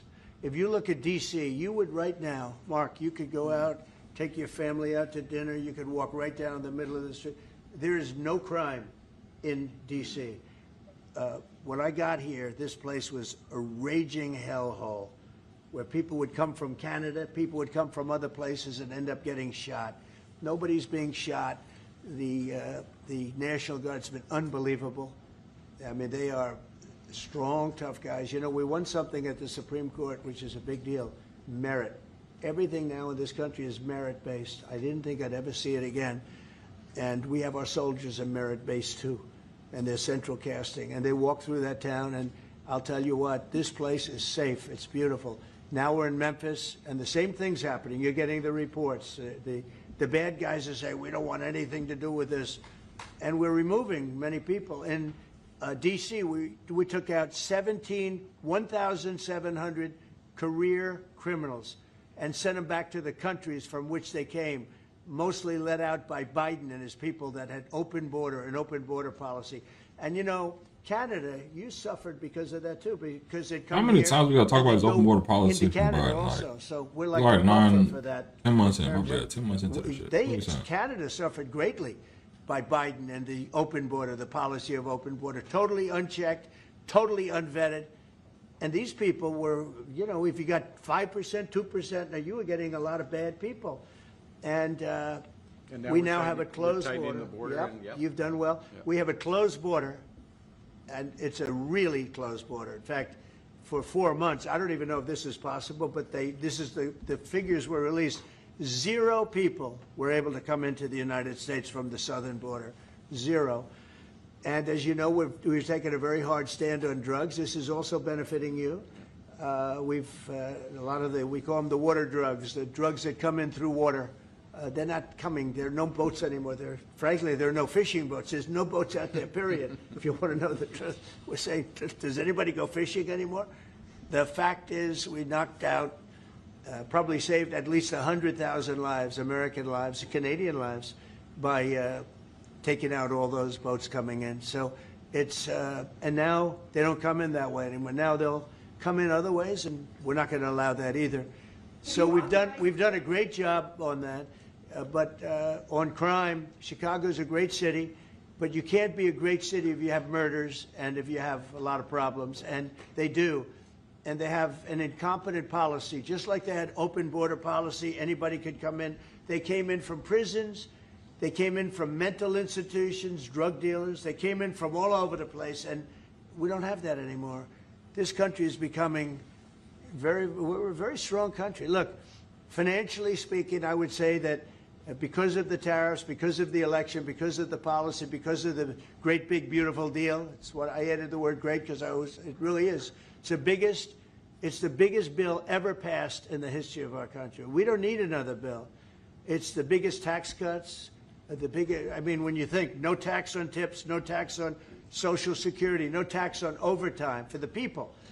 Come But on, far man. beyond that, what it does is incentivizes auto plants and AI and all of the things that nobody's ever passed a bill like it. We don't need another bill. We don't need any more bills. I said, let's get it all at once. I was greatly helped by our Speaker, Mike Johnson, and by the Senate. I'll tell you what, John Thune's been, both of those guys have been incredible. And we got a bill passed that we really, I said, let's see if we can get it all done, because these Democrats are like insurrectionists, okay? They're so bad for our country. So their policy is so bad for our country. I said, let's see if we can get it all done in the, and everybody said it's not doable, because it's the biggest bill ever passed in the history of our country. And we got it all done. We don't need anything else. We got everything we want. And now, because of that, that's a big reason why the companies are coming in. You know, 1 year depreciation, 1 year write-off, 1 year expensing. Nobody's ever seen anything like it. So they're coming in from all over the world. But to have a great country, you can't have crime. And we don't have crime, but we have cities where there's tremendous crime. And Chicago's one of them. And if the governor can't straighten it out, we'll straighten it out. Thank you. A question for the president. Do you remain committed to, Mr. Prime Minister, I'd like to know how come the UK and the European Union have succeeded to sign deals and bring the tariffs down, and Canada still hasn't been able to do the same? Yeah, because they're not located right next to each other. It makes it, in many cases, it's much better and easier. But yeah, and if I may, the United States, we do a lot of trade going across the border where we're cooperating, first thing. Secondly, we are the largest foreign investor in the United States. $500 billion in the last 5 years alone, probably $8 trillion in the next 5 years if we get the agreement that we expect to get. Thirdly, there are areas, as the President just said, where conflict, maybe not so much conflict, we compete. There are areas where we compete, and it's in those areas where we have to come to an agreement that works. But there are more areas where we are stronger together, and that's what we're focused on. And we're going to get the right deal for America, right deal, obviously, from my perspective, for Canada. So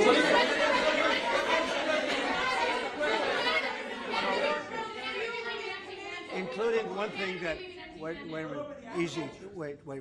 So one thing where we are working very closely is the Golden Dome. That's the protective mechanism, and you see how that works. It's unbelievable. Ronald Reagan wanted to have it, and at that time they didn't have the technology, even close to the technology, but he was advanced, and we'll be working together on a Golden Dome for the two countries, and it's something that I think is going to be very important, especially when you look at the world, you look at what's happening. We want to have that protection. It's really amazing. The technology is unbelievable.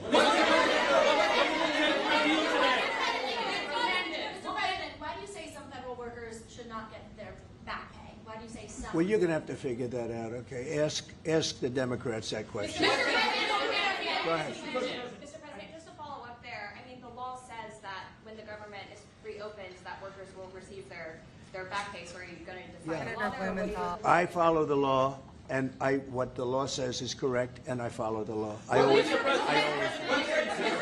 just the Golden Dome is the money he's funded to protect us from foreign adversaries. What y'all mean? Y'all ain't voting for that? I think they're going to be very happy. We have a lot of things that we're working on that people don't talk about. They talk about, competitiveness. She's a very competitive person. And they talk about things that we don't necessarily agree on. But I think they're going to walk away very happy. I think so.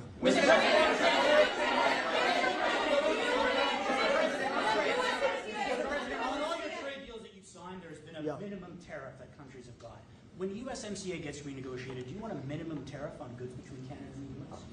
Well, we're going to have tariffs between Canada, and, they have them with us. I will say with our farmers, as you know, they went up to as much as 400%, 250, 300, and even one at 401. We found one having to do with a very small product, but it was high. So we've always had tariffs between the two of us, and Actually, Canada was charging us very high tariffs on our agricultural things, a lot of our agricultural product. And that's one of the things that we talk about for bringing that down. So, you know, this is a mutual thing, but we've been charged tariffs. Look, we're the king of being screwed by tariffs, just so you understand. And I'm not talking about with Canada, I'm talking about with countries all over the world. When you look at Europe, when you look at China, when you look at all of the, almost every country charged the U.S., we didn't charge them. Because we were led by stupid people in many cases. Stupid people, they took advantage of our country. They're not taking advantage of us anymore. You know, if you looked at European Union, they're all my friends. I don't blame them. I blame our presidents. I blame our past presidents and, you know, business leaders. But we are the king of countries that have been taken advantage of for many, many years. We've been paying trillions and trillions of dollars and receiving nothing, nothing at all. As an example, prior to the deal with Europe, where they pay a lot of money, but they're happy and I'm happy. The deal was good. It's a fair deal, but it wasn't fair. You couldn't put a car into Europe. You couldn't sell your agriculture into Europe. You couldn't do anything. And now we have it so that it's open. We charge them tariffs. We didn't charge them tariffs a car. They charge us tremendous. I said to Angela Merkel once, I said, how many cars have gone to Germany from the United States? This shit just crazy as fuck. I don't believe any. And I said, you're right. You're right. Well, that doesn't happen anymore. And they're paying a fair amount. It's just a fair amount. It's not, I could ask for much more. It's a fair amount.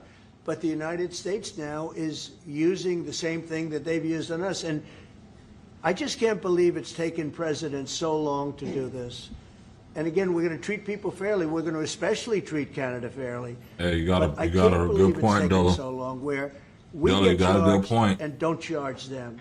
Japan was a good example. We made a deal with Japan. You saw that, Mark. A deal with Japan. It's a much different deal than we've had in the past. But guess what? But they would send us Don't drive the numbers millions up on of the stream, cars. baby.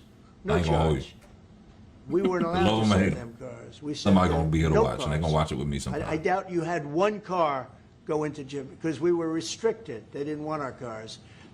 Same thing with Europe. Same thing with other places. So now all we do now is fairness. But fairness leads us to the most successful country there's ever been. You know, we have some advantages over other countries, and we do have a great market. We have an amazing market. But you know what? If I let this go, if we didn't win this election, if we had these people that were running, that were ruining our country, destroying our country with their open borders and men playing in women's sports and transgender from everybody and windmills all over the place, if we allowed that to go on for another couple of years, we would be, I'm not sure that we'd even have a country. I'm gonna pause the president here only because, you know, he like to end the press conference every now and then. I don't want to mute him and then miss something. The issue I have is, are my conservative voters in Kansas, Iowa, Utah, other places of the world, in the red country, Trump country, right? Aren't you tired of hearing the same shit about the windmills, about Joe Biden, about everything that was wrong with the country? After a while, when you get in a relationship with somebody new, even if their ex came back around, like this happened, you know, hey, we had Trump, we dumped him, and he came back around. Guess what? I don't want to talk about my ex. I don't want to talk about Biden no more. I want to talk about what you're going to do for the family of Americans that are here that may not fuck with you and may fuck with you, but like, you know what? Listen, Trump, what are we going to do? I'm tired of hearing about Trump. I'm tired of hearing about the windmills. I'm tired of hearing about where the country was going before you came in office and how you're fixing it. Tell me about right now. Tell me about the black women that are losing their jobs. About 600,000 since this term has started. Tell me how it's not just black women, how AI is taking people's jobs. What are we talking about? I'm not going to talk about the cost of food. I'm not going to talk about gas prices. I'm going to talk about everyday stuff people want to hear about President Trump. And I think Republicans quietly could be tired of hearing the same shit too. Because transgender for all in transports, it's a dead issue. I think y'all killed that already. We came to the conclusion collectively that we don't want it. Americans, cool, we're there. What about everything else? What about energy prices? What about AI? How are we going to be on the top of AI if we need nuclear rods and nuclear power to do it? Where are we putting these data centers? Where are we putting these nuclear rods in our community to make it happen? These are questions people want answers to. They want jobs because while we push AI, and some states may be pushing higher minimum wage, some corporations are going to look at it and say, listen, I'm not going to pay $27 minimum wage. I'm going to go get a robot to do your damn job. Because guess what? They did it at the ports last year. Remember when they shut down the whole world for 2 whole days? And they said that they're going to cripple America for 48 hours. And they did it for maybe 12. And they said it's automation. It's AI. It's jobs. It's the same thing happening in other sectors of the world right now, of the American economy for jobs. OpenAI, one of the stocks I love, was 50 cents a couple months ago. I mentioned this on the stream a couple days ago. It was above $8 last I looked yesterday, right? The CEO basically said, we can make changes. We have about 1,400 people. We need everybody to be using AI. Don't even use Google Docs. Put it in the Cursor or other AI so that we can develop a better product, because they're teaching the AI, the data set, how the human thinks, and that is essentially helping people lose their damn job. Because why should I have a call center full of people if I can have a machine answer all these phones and give you the answer that you need? Call AT&T right now, see if a machine answers. Call Verizon. Call a call center or even a bill collector. They get it so bad. They even have the scammers call you and sound for real, and they wait for you to say hello. Come on now. AI is taking jobs. AI is taking scammers' jobs. That's the fucking crazy world we live in right now. Let's get back to Trump. Oh, just like that. I thought he ended it. Yeah, Brian. And by the way, I'm not sure we would have even had a country. And now we have the most successful country in the world. Brian? Yes, sir. What is your I'll tell you in a second, Jason. perhaps ahead of a next vote to open up the government? The American people are saying, open the damn government. What's your message to them right now? Well, they're the ones that started it. They're the ones that have it. And it's almost like a kamikaze attack by them. You want to know the truth? This is like a kamikaze attack. They almost, they have nothing to lose. How? They've lost the elections. They've lost the presidential election in a landslide. I saw the other day where Kamala said this was a very close election. Where? This was one of the biggest sweeps that anybody's ever had. Won the popular vote by millions. Won the electoral college by a massive amount. They said I read 107 days. I got 270. That ain't a good one, baby. That would be great. But I got, I think, 312 or 315, and they got 220. So, we won that. But we won counties. The big thing is counties. So out of all of the counties, thousands and thousands, we got 2,500. They got 525. It was a landslide. And we listened, oh, yes, it was close. It was one of the greatest victories ever. And it was a mandate to do what we're doing. And I hope, and Mark wants this as much as I do, we are very close to making a deal on the Middle East that will bring peace to the Middle East. I thought we had it last week. After all of these years of millions and millions, tens of millions of people being killed, there's a chance to bring peace to the Middle East. In addition to that, I made 7 other deals, and they're, great. And we're, things are happening with respect to Russia, Ukraine. That's one that last week, Mark, 7,812 people were killed. Soldiers, mostly soldiers. Yep. But 7,000, more than 7,000, almost 8,000 soldiers were killed. It's a crazy thing. I thought that would have been one of the easy ones. I get along very well with Putin, and I thought that would have been, I'm very disappointed in him because I thought this would have been an easy one to settle, but hey, what happened there, Trump? Maybe tougher than the Middle East. We'll see what happens with the Middle East. Trump said he was going to end that war in Russia, y'all. He told y'all that. You journalists yelling for a question. Go ahead, behind, yes. Hold on. I just technically just caught the issue that I normally have where the audio goes out. Give me 1 second, y'all. Boop, boop, boop, boop. Audio was just about to go out, and I just caught it before it went out. No, it's not over. It's never. I think it's never going to be over, frankly. But Canada's worked hard, and they've done a much better job than in the past. We have very few people coming in through our southern border too. We've worked with Canada and we've worked with Mexico, so we've made it a lot better. Look, Andy is too much. Andy is too much.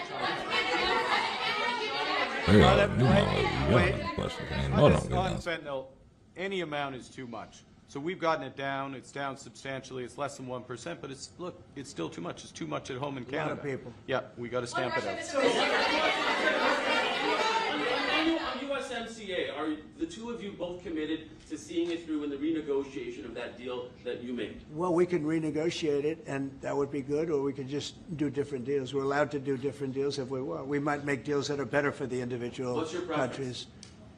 I don't care. I want to make whatever the best deal is for this country, Well, and also very much with Canada in mind. Yeah, go ahead, please. Go ahead. Hey, Roxy, I appreciate you. Thank you, Roxy. I look forward to seeing you again on the next stream. Well, you have to be able to compete. They're a great competitor, and Mark and I both know that, and you have to be able to compete. We have big advantages over China for lots of different reasons, and I think we're doing very well with China. I get along very well with President Xi. I'm going to be meeting him in a few weeks, as you know. I'll be meeting him in South Korea, but we've had a very good relationship for a long time. But you have to be able to compete. To do well with China, if you can't compete, you're not going to do well with China. And Canada is very competitive. I can tell you that. Canada is a very competitive country. And I think Canada's done very well over the years with China. Yeah, we have. But we'll do better together Yeah. on that. Mr. President, on Golden Dome, Middle East, what guarantees are you giving your Arab partners that Israel will not resume its offensive after the hostages are released? Well, the primary guarantee is once this deal happens, if it does happen, look, they're in negotiations right now, we are going to do everything possible. We have a lot of power, and we're going to do everything possible to make sure everybody adheres to the deal. Okay? Are you concerned about the delays at airports, and how do you see the shutdown? Oh, sure. I mean, it's they're all Democrat delays. There are delays at the airport. That's standard. And again, this is something that every day we put forth. And they ain't getting paid. I think it's a bit more than that. Continuation. It's a very simple thing to sign and very simple to do. And I really think that these are people that I think they have nothing to lose. They have a party that's out of control. They have no leader. Nobody knows who the leader is. I look at people with very low IQs like Crockett, this woman Crockett. Oh, here you go. Not my girl. Low IQ individual. I look at AOC talking about how if they want to negotiate, they can come to my office. She's not in that position to do that. That's real. She to say that. And then I watch Nancy Pelosi not knowing what to do. I watch their leadership. Look, Schumer is petrified of primary because he's not going to win probably against anybody in a primary. You know, Schumer did the right thing, but he handled it badly originally a year ago. He did probably the right thing, but he handled it badly. I think Schumer is incapable of making a deal. They are a mess. They're a party that has no leadership. They have, and they have no policy. You know, I think we have great leadership, but we also have great policy. We have strong borders. We have no men and women's sports. I mean, basic things.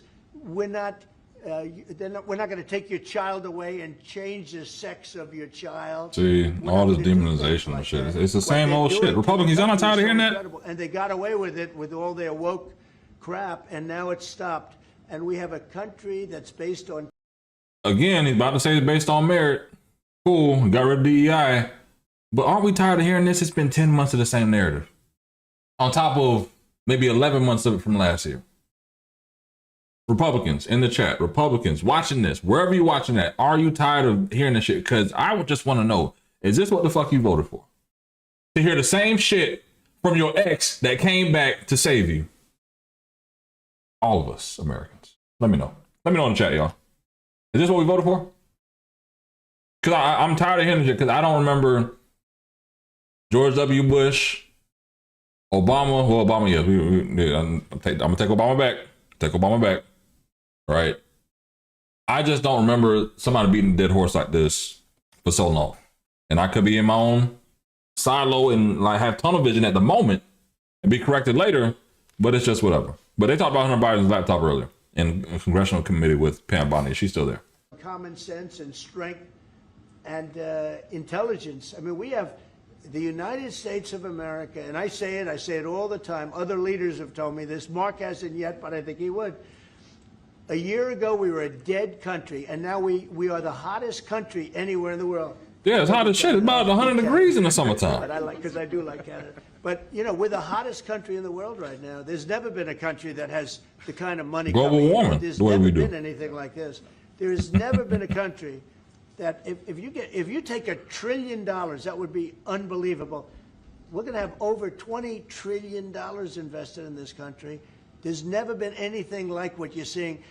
And it's based on good policy and common sense and leadership. Yeah. I'm gonna answer some of the questions when we get past this before we go back to Pam Bondi. The chat been popping today.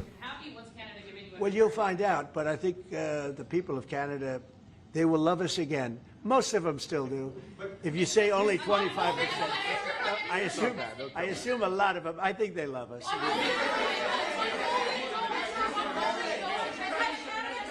And you know what? A lot of people that come here and call me gay. I've never had a gay rumor about me in 40 years. That's crazy. It's just men. I guess they want me to be gay. Mention it and think it's going to change something. We're coming down for the World Series, Mr. President. Oh, good.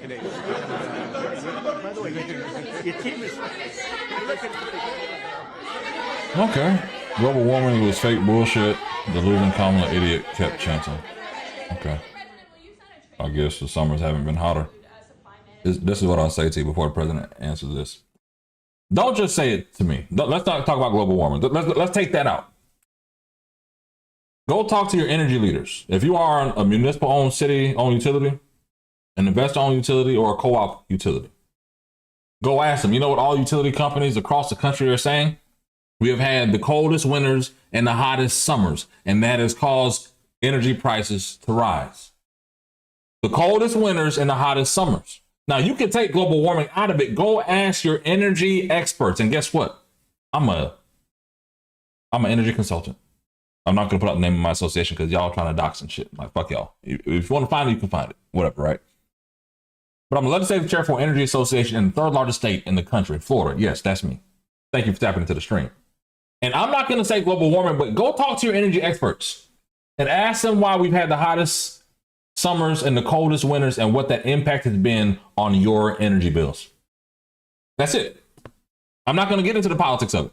Let's get into the brass tacks of it, the real tax of it, because guess what? There's a dollar figure for those PPAs, those power purchase agreements, and those fuel costs and everything else to make sure that the AC keeps your house cool in the summer and hot in the winter. And guess what?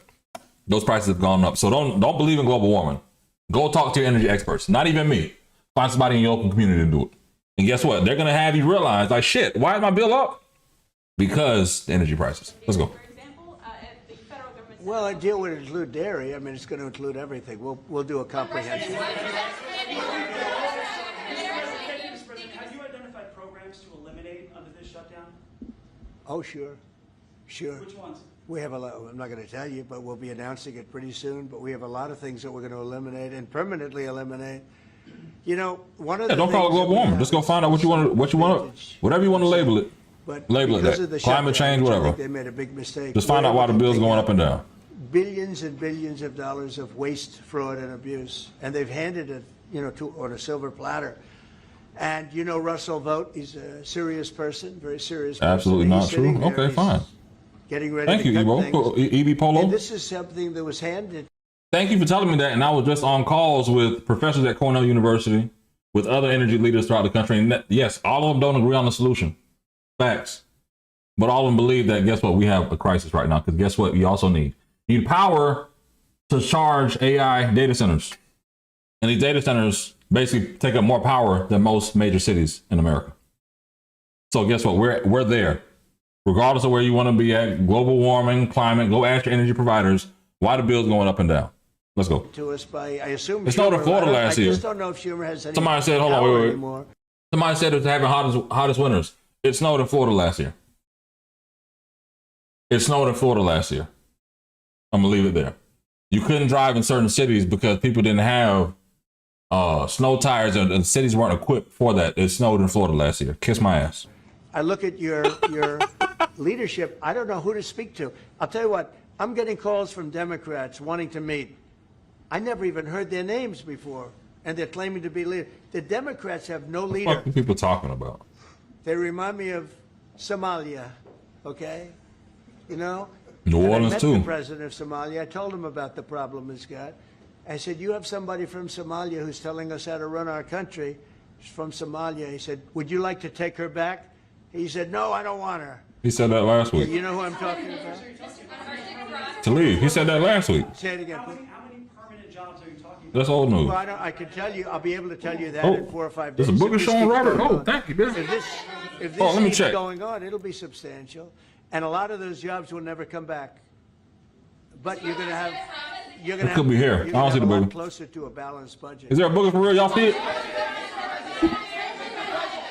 Y'all see the booger? Clip it. Is there anything the Prime Minister has done that's making it more difficult? Say it? Is there anything the Prime Minister has done that's making it more difficult? No, I think. I'll see the booger. Clip it. Minister. I mean, he could It's represent all right. Yeah, me I need to get. I will tell you, I'm not I need to saying get soft that lights. because- I don't have soft lights No, yet. My wife. He is Hold very on. strong. My wife got me 2 table lights off TikTok. You know, she's supporting. You gotta have a wife that's supporting you, right? I love my wife all my heart, right? She got me a light here, a light here. I had my homie who's a lighting consultant in my windows here. He said the natural light would be better and to get 2 soft lights. But I'm like, you know what? I'm budgeting. The springs in my garage door went out. Like, it's been struggling the past month or two. I was like, yo, bring a guy out. $846 to fix that. It's not that I don't have it. It's not in the budget. You feel me? So that on top of had to get my wife's tune up. That was about another $2,000. Put new tires out there. It just wasn't a priority. So right now, the soft lights are in the end of the year Christmas list. Hey, don't buy me no socks and ties and shit. Give me these soft lights so we can have a better piece. And I'm gonna finish my desktop in the back. So hopefully, honestly, by the end of this year, we'll get there. Because honestly, I'll be real with you here. I was not gonna stream in my office until it was completely done. But my homeboy Stanley hit me up and said, hey man, take it off your couch upstairs, bring it down to your office. And as you build out your office, you build your community, and we'll get there together. I'm like, you know what? You're absolutely right. And we've done that since April. And again, yesterday, we surpassed 7,000 subscribers. I appreciate every single one because in April, we were less than 400. So we've actually grown through the live stream of saying, you know what, hey, let's connect. But again, for some odd reason, people don't watch my long form videos. So if you subscribe, please, let's go ahead and connect. Watch some of my long form videos because I am a one-man operation. I'm not paying anybody overseas to edit videos. I'm not paying anybody to help set up my stream. I actually learned how to do OBS, my stream. And last year I got a Mac Mini M4, saw on the Black Friday sale for like $450 and the retail was $599. Hey, it made it happen to build out and get here to eventually get to this point. So again, thank you for taking the time out of your day, tapping in for the stream. I know some of y'all just want to hear the president, like, who is this black guy talking politics? But while I pausing for a second, I wanted to wait till the end, but I think they're going to keep going. Somebody asked me earlier, what do I lobby for? I'm a hip hop lobbyist. I've been a lobbyist for 15 years in Florida's legislative process. I never wanted to work in politics. I really fell into it. And I really lobby for at-risk youth, elder services, and really some business development operations, but mainly for at-risk youth. My biggest thing is there are a lot of programs out there, nonprofits and different programs that enrich children and give them a better chance at life, as I would say. They help after-school reading programs, math, tutoring, mentorship, whatever. So essentially what I do is work my process. I've represented some of the biggest interests in the state: Miami-Dade, Broward, Palm Beach County, nursing homes, hospitals, Orlando City, Major League Soccer team, Florida A&M University, my alma mater, Florida State University, SGA. And I was really through the old firm I used to work with. And I started my own, started working with a lot of tech companies, a lot of local governments, a lot of businesses that want to be in, sell energy products. And they didn't understand government, and a lot of tech companies as well, it's startups. But then I just found my niche of representing a charter school that was in the hood of Jacksonville, across from, if you're familiar with Jacksonville, across from Eureka Gardens. They changed the name of the community to Valencia Way. But having children from that community that were going to a charter school, they were the A+ top charter school in Duval County, which is 4th largest city in America, if you didn't know. But regardless of it, #1 charter school. But they were coming from a community that they were dealing with substance abuse, mental health. Kids had a natural reaction, like PTSD, to jump under a bed or in a bathtub when they heard gunshots. They've seen maybe their mothers or parents get abused, substance abuse, all the other stuff, right? So even though the kids were going through this, they were still going to a school where they had A+, reading levels, scores, everything, right? So from there, I was able to reach out to a pastor, Pastor Mark Griffin here in Jacksonville, and say, hey, how can I help with charter school? And he told me about the substance abuse center he had with Community Development Corporation. From that conversation, ended up representing them and getting over $800,000 in resources to help provide mental health training services for those kids, right? From there, working with elder services, there was a group that hired me one time, just going through quickly, briefly, if anything, a group that hired me to help seniors, because after and during the pandemic, a lot of seniors didn't know how to do Zoom meetings. They didn't know how to get there. Some people actually, unfortunately, lost parents or lost family members, and they never had at least a virtual conversation to say goodbye. So work with organizations to help them get funding for programs to help teach seniors how to get how to work the internet, how to be safe, and identify scams. And one of the last ones I did this year, working with Holocaust survivors living in South Florida. First time they're able to get funding for this specific program, but they have a program where they have them a tribe. And basically that tribe is a group of volunteers who make sure that that senior has not only medicine, groceries, make sure somebody has to take it to the doctor, whatever. It's a full wraparound services, but it's very unique for the Jewish culture and Holocaust survivors living throughout Florida, especially South Florida. So we're able to get them some funding. And it's not a fact of, I don't get into, respectfully for what it is, I don't get into the Free Palestine-Israel conversation. I don't get into the banning books, everything else, right? I'm not that kind of Democrat, right? I'm a player in the process to say, okay, cool. I know that I can call a senator, Republican or Democrat, representative, Republican or Democrat, leadership in this state, the governor if needed, right? And pitch a project or an opportunity to help improve the quality of life for another citizen in the state of Florida. I'm really passionate about kids. I grew up in a household with a single mother. She didn't marry. I have a stepfather, so it's not as if I didn't have any male role models in the home, but I did realize that for where I am in life, my walk of life, being a two-time college dropout, fell into politics, never wanted to do this, but being able to, in my mind, strategically move policy and actually having a track record of getting it done and electing members to Congress and electing members to state legislatures. I'm just one of those ones, if anything, right? So if anything, please make sure you like and subscribe to the channel. I am the Hip Hop Lobbyist because I feel that politics is my hustle, the culture is my life, because I never wanted to do this again. But I found a way to carve out solutions. And I think that's the biggest thing, because I tell folks, when they were banning African-American history in Florida, when Governor DeSantis, America's governor, was against it, and Ben Crump was having protests in the Capitol to say, hey, they're banning AP African-American history, I called up one of his people and I said, hey, Ben, rest in peace to my dog, Adner. I said, Ben Crump better have $250,000 for my boys for this bullshit he's doing in the Capitol. You know why?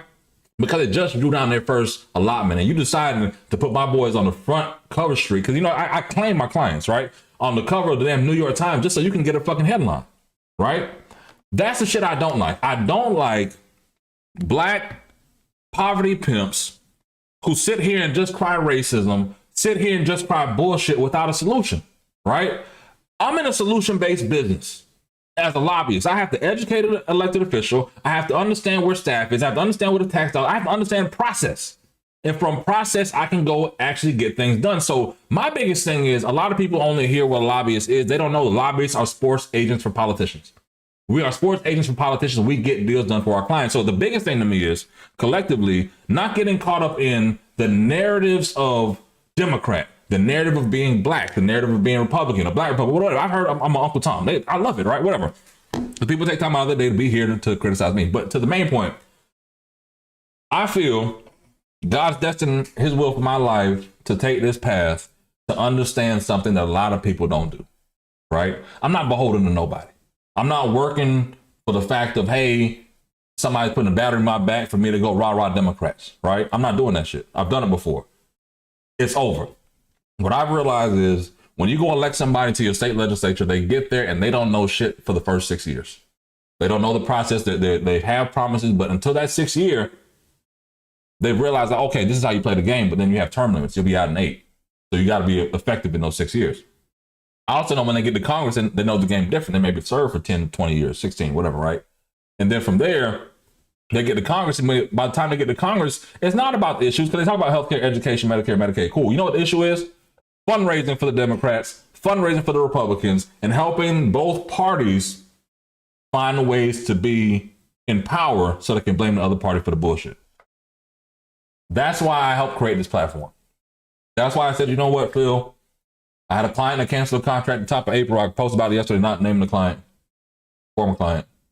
But I said, you know what? I'm tired of this shit. Let me just talk my shit on YouTube. Let me see where this vertical streaming goes. Let me just stream and see what happens. And I connected with people like you today.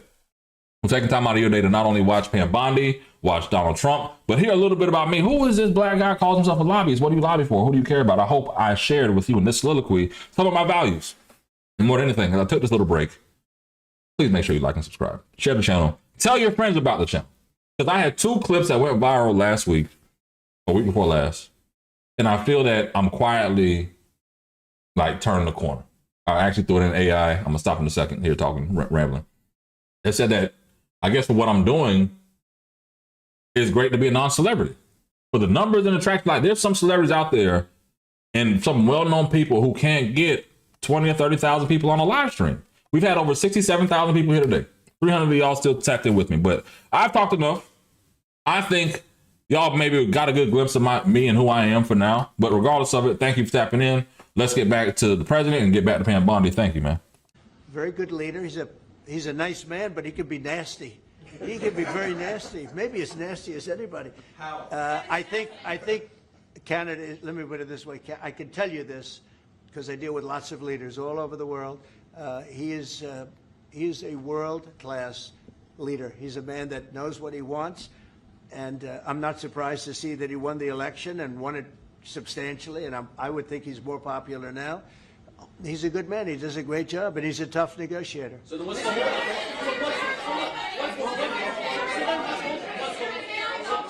then what's holding things up? If he's a great man and you want to do a deal with Canada, why aren't you? Because I want to be a great man too. Thank you. Hey, Robert, my homie told me that too. Thank you for that.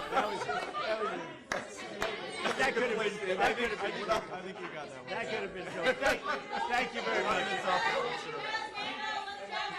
Thank you.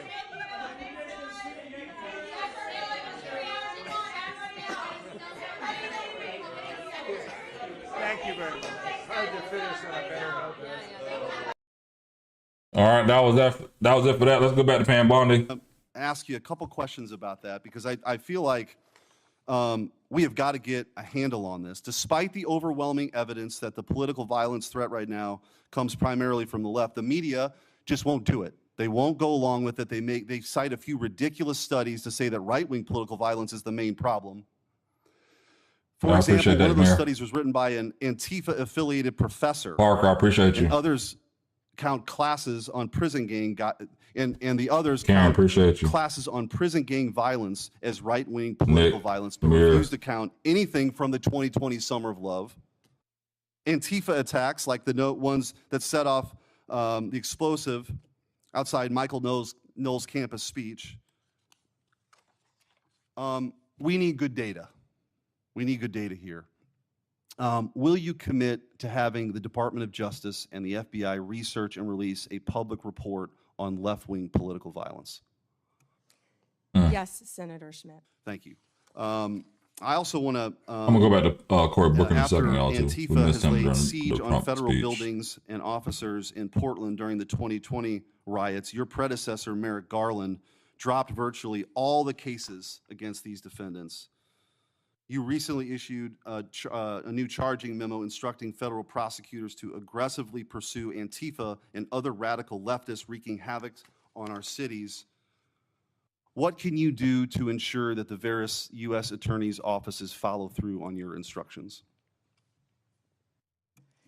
Hopefully we will have our U.S. attorneys confirmed soon. They've been held up. Now our government is in a shutdown.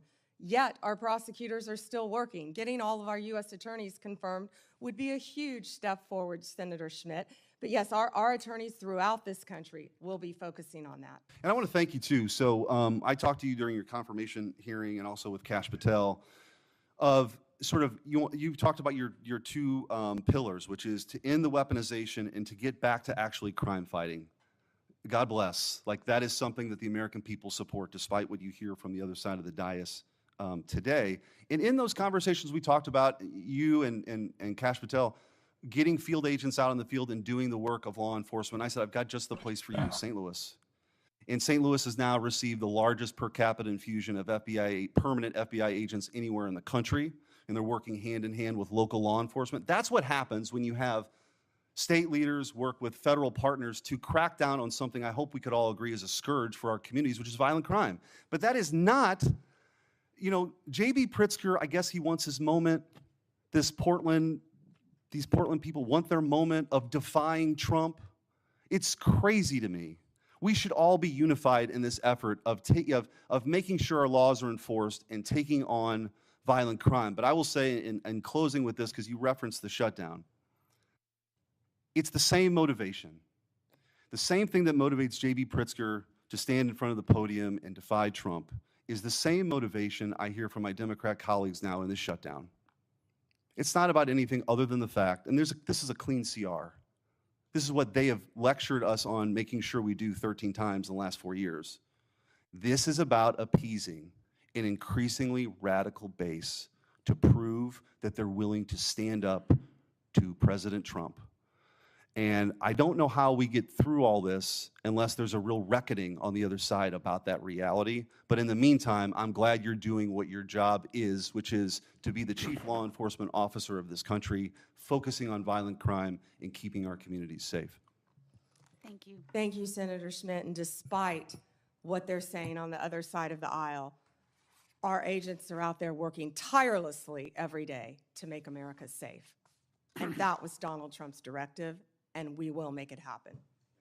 Thank you, Senator Schmidt. Senator Welch. Thank you. Thank you, Attorney General Bondi. I have noticed that at various times when one of my colleagues is pressing you, you come up with something in their background. So I'll be waiting for my turn, but you don't have to do it right now. So let me get to my questions. One of the things that you mentioned, and I agree with this, that it's really tough on the various federal workforce, including our law enforcement folks, who are not getting paid because of the shutdown. Mm-hmm. I agree with that. But I also think that wasn't the whole story. There is an issue here that's going to affect Americans, whether they voted for President Trump or voted for Vice President Harris, and that is the loss of health care, where on November 1st, everyone who is getting Affordable Care Act help to buy insurance is going to get the notice of premium increases. And I got a letter just today from a Vermont family, nuclear family of 5, husband and wife, 54 and 55, with 3 kids, one of whom has acute myeloid leukemia. And the apprehension that they have is that if we don't solve this problem, and November 1 is a urgent date, then their family premiums will triple. It'll be beyond their ability to pay. So I'm assuming that with respect to the threat to health care for families in your state of Florida, in my state of Vermont, you would share that concern and hope that we would resolve that. Senator Welch, I would be happy to speak with that family too, because there are many nonprofits that help with children with terminal illnesses, and I'm involved in some in Florida. So we would be happy to talk to you about that. As to health care, the government is shut down. It's my understanding, maybe you're not one of them, but because many Democrats want health care for illegal aliens, and that's what shut down the government. Let me be clear. That's one of the sticking points, and I don't know if you voted for that or not. This actually is important to all of us, and the lament I have is that if this health care goes away, this premium support, it is really going to hurt families in red states and blue states. And in Vermont, I mean, we voted Democratic, but we have a lot of good folks who voted for President Trump, and their health care is jeopardized. And there's a November 1 deadline that is coming up. And the reason I'm saying this is that I think it's important for us to try to work out together a resolution that's going to be beneficial to people you care about in Florida and voted for President Trump, and keep people I care about in Vermont who voted in some cases for Vice President Harris and some for President Trump. So it's not just Democrats not wanting to negotiate. And in fact, we do want to negotiate, and that's why I'd encourage the president to encourage my colleagues on the Republican side to sit down with us and try to see if we can make some progress. Another topic With the respective voting rights in the letter that your voting rights chief sent out, we got one in Vermont, and it's a demand to get all the information on the voting file. And in that letter, or in the announcement of that letter, the chief indicated an apprehension about the voting process being taken over by, quote, the left. Now, do you have any information with respect to Vermont about a takeover of the voting process by, quote, the left? Senator, I'm not familiar with what you're referring to. We are currently involved in voter roll lawsuits in 6 states. Is that what you're referring to? No, there's a letter that went out demanding that states, including Vermont, provide all the voting file information, Right. includes personal information. But when that letter was sent out, That's perfectly legal. but there was an assertion by the chief in this division that this was to deal with the fact that the voting process has been taken over by the left. So we got one of those letters in Vermont. And my question to you is, what do you mean by the left? And do you have any evidence that the so-called system has been overtaken by the left? We must have fair and free elections. No, I know that. But I'm asking for the specific basis. And we will have fair and free elections in this country. Okay, Senator, I'd be happy to talk to my chief. Who was it who said that? It was your chief, which I assume you would know who that is. Here's the question here, okay? There is a point of view that is in dispute here about the fairness of elections. But you have the power as the as the Attorney General to use the authority of your office to make demands on states. And you did that with Vermont. That's within your right to do it. I'm not disputing your legal authority to do it. Is Vermont disputing turning over the information to our office? Vermont is, the Secretary of State is. And you can resolve that with her. And we have every right to have that information. Yeah, here's Senator. where I'm going. Why wouldn't they want to turn it You're over? a prosecutor with the awesome authority to make the decision that you're going to start an investigation against the state or against an individual. And I know from your experience as a county prosecutor and as the Attorney General in Florida, you took seriously that obligation to have a factual basis before you'd proceed, right? Senator, I take that role, I take my oath very seriously. All right, so what I and ask I you- take fair and free elections in this country very seriously. And that information, our office is entitled to have that information. I'm gonna mute her for a But second. the You know orange- what? I'll say this because somebody just commented, if I sold my soul to the Republican cult for expediency. Expediency of what? The thing I don't like, and the thing I don't like about that is I work in politics professionally and I see the bullshit, right? Let me make this full screen. And because I see the bullshit, I'm not buying bullshit, right? If you look at some of the issues that most people care about, it's not what most people are talking about in Congress. It's the hot button issues, but you can't go tell people, like, this is my shit. You can't go tell niggas that don't show up to anything except a Black Caucus Week party about anything that has to be like real policy. I hate black people sometimes, bruh. I really, really do. And that you can't discuss pending litigation. And I think the committee by and large accepted that answer. But I did notice that you spoke at great length about pending litigation, specifically with respect to the questions Senator Cruz asked you about the sentencing of the Kavanaugh defendant. That's pending, right? He was sentenced to 8 years. I understand that, but that's on appeal, right?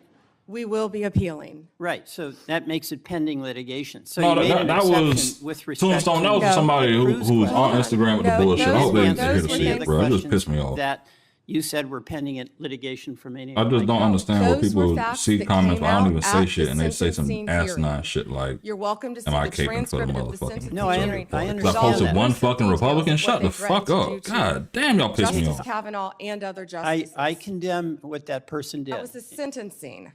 But the point here is that that's pending litigation. You indicated you're going to be appealing. It's your right to do that. And you would not, you use that justification to not answer many other questions. Justification, you're an attorney, Senator. Okay. You realize that. I do want to go back to Homan. You know, there's a tape, right, with Mr. Homan? I mean, first of all, is there a tape that has audio and video of the transfer of the $50,000? You would have to talk to Director Patel about that. No, I'm talking to you. I don't know the answer, Senator. Yeah, you do know the answer to that. Don't call me a liar. I didn't call you a liar. You just said I know the answer. I said I don't know the answer. Well, you have to talk to Director me- Patel. What I said is that Let me investigation put it was another way. closed. If you don't know, why don't you know whether there was a tape and video? Senator, I believe that was resolved prior to my confirmation as Attorney General. Do you think that it is of public interest for the people to know what happened to the 50 grand that the FBI turned over to Homan? Did you hear what I just said? That was resolved prior to my confirmation as Attorney General. That's why I said I would not know. It's not resolved. There's $50,000. Homan has it, or somebody has it. Do you have no interest in knowing where it is? You're not going to sit here and slander Tom Homan. The FBI and Deputy Director Blanche said there was nothing. I'm not slamming Tom Homan. He got the 50 Tom grand. Homan is doing, how do you know that? Tom Homan is doing a great job, as our borders are, keeping your border state safe. You're a border state. Thank you, Senator Welch. We're going to Madam President, could I have not right 1 now. minute? Not right now. At the end, on a if you wait, we'll talk about personal it. privilege? Not right now. The Senator witness Tillis and many others have been waiting their would- turn. I know, so but this you is can 1 hold minute, until and the it end. relates to testimony that she gave No. about me. Senator Tillis, go ahead. Thank you, Madam Chair. General Bondi, thank you for being here. I'm going to get parochial for a bit of time. Maybe I have some time for some of the other questions, but the eastern band of the Cherokee is this island that's at the very end of western North Carolina. You got convergence of Tennessee and Georgia, South Carolina nearby. But they're an island and they sell pot, and I got no problem with that. What I have a problem with is some of their actions or activities that are, I think, concerning me that actually speak to the broader issue here about marijuana and what we ultimately do with it, with nearly 36 states having it either medical, recreational, or hybrid. But this kind of feels like, to me, the way the tobacco industry got attacked for advertising to young people.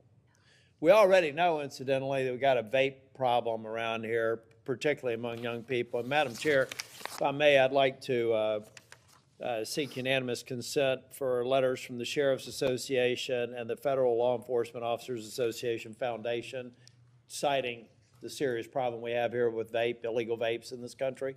Without objection. Thank you. But, you know, this worries me because it's a money-making enterprise. It kind of seems like it's preying on younger people. But then I want to talk about this handy app you can get now. Now, it's illegal in North Carolina and Tennessee and Georgia and South Carolina to buy pot, but apparently you can go order it on an app, then right over there to the boundary and get it, I assume that they're not delivering it outside of the boundary, because I think that would be illegal. Would that be illegal? Senator, thank you for pointing that out. I was not familiar with that app, but we will certainly look at that. Yeah. Do you, if I get, let's say I get an illegal, let's get a vape from China. A lot of them are manufactured in China. Not The subject majority. to anywhere near the sort of scrutiny that we have here in the United States. If that illegal vape let's say it's, I don't know what it's loaded with, but it gets if it's illegal in the state of North Carolina, and let's say it comes in, I'm using a hypothetical example, into the port of Wilmington, and then finds its way to New York or some other state that has legalized marijuana, is that an illegal transportation of a controlled substance? In other words, unless it teleports into a legal jurisdiction, wouldn't it have been illegally transported at some point? Based on federal law, Senator. Based on yes. federal law, okay. Now, do you, are you familiar with the science of teleportation? No, Senator. I don't think it's been perfected yet. And so it requires a physical movement from one place to the other. I've asked a number of people when they've come before this committee, and hopefully I can get your attention on this too, General Bondi. There's a growing operation in Western North Carolina that is a part of the tribal lands. The problem is I can't find any legal way to get this pot that is grown here to the dispensary that's in another non-contiguous area of the boundary. So you see what I mean? I'm just trying to figure out how the eastern band of the Cherokee are legally transporting what they're growing at scale here to what they're advertising in Charlotte on the billboards as one of the country's largest dispensaries, and apparently also offering to let you buy it online. So can I get your commitment within the DOJ, not you personally, but that can I just get a definitive answer that there's no there, that they are legally transporting it, or that we do have something here that doesn't seem to comport with federal law? Yeah, Senator, I will absolutely have my team look at that issue, and I'm not familiar with that establishment. Yeah, well, it's, like I said, it's an island. I really think the federal government needs to step up. We need to get rid of this neither fish nor fowl sort of status that marijuana has in this country now. I think the people have spoken. Many red states, even your home state, my home state, has, I think, probably many states, I should say, not just the state of Florida, are trending towards legalizing it. We've got to get it solved at the federal level. We've got to capture revenue. That revenue needs to go back to federal law enforcement, and we need to have a lot more focus on what I think are unsafe and inconsistent practices across the state. So if I could get that, I would appreciate it. General Bondi, I'm kind of a boring management consultant, nerd that believes in best practices as a way to kind of move forward and create consistent outcomes. I'm having a real struggle right now with the National Guard being deployed and masking the abject failure of leaders at the state and local level. So give me some sense of if the deployment of the National Guard to Chicago or Portland is necessary to kind of create a shock to the system, do you believe that that's a best practice or just a necessary evil until we regen the extraordinary work I've seen on joint task forces every day in North Carolina with absolute cooperation between state, federal, and local officials? Is that the best practice that we should get to, or is this deployment of the National Guard a part of an emerging best practice that I just don't get yet? Senator Tillis, seeing what's happening in Chicago, they need the National Guard. Our ICE members need the National Guard to protect the national buildings. Oh, 100%. I'm talking about That's when it wades they're into being local law deployed. enforcement. See, Well, I felt like deployment in D.C. made sense because of the hybrid nature of D.C.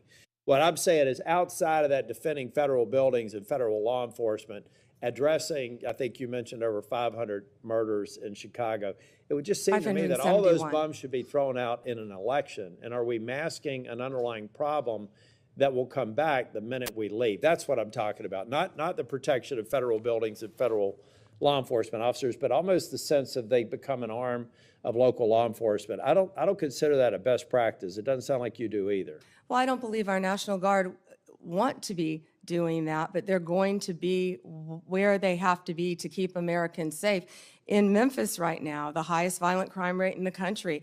I was on the ground with Secretary Hegseth there, and our Guard was there, and they were thrilled. They're ready to help, and we used all Tennessee Guard there. Secretary Hegseth used all Tennessee Guard. They're working hand in hand with the Memphis Police Department, who I believe were very happy to have them there, helping them to keep Memphis safe. Can I go back to the vaping again that you brought up, please, Senator? So I went to Chicago actually with Secretary Kennedy, and it was just outside of Chicago in a suburb. And we were there talking about the illegal vapes and what parents need to know. This is a bipartisan issue. What people need to know, these illegal vapes, they're all over this country. You can buy them in convenience stores. You can buy them in grocery stores. One vape is the equivalent of, I believe, 20 cigarettes. The flavored ones are illegal, and they're targeting children, what you said earlier. Some of these vapes, and I had never seen this until we were there, even have video games attached to them. That's not targeting an adult. It's targeting a child. And they're also, the majority, are coming in from China, which is illegal, and they're lacing them with THC. Now, right now, I can't say that I have seen deaths with fentanyl laced, but we want to get on the front end of this because that's what's next. We have to do it. If we And don't control hopefully this in every single one of our states, that's what's next. And for the first time, we're getting on the front end of a very serious problem around our country. And Senator Moody, you fought this as well. So thank you for letting me address that, Senator Tillis. And parents need to know that. We do. We need to focus on it. And all I'm saying from a political standpoint is that if we're only, well, let's get President Trump is termed out. He'll only be able to serve out his second term. And I believe the president is absolutely focused on making these dangerous cities safer.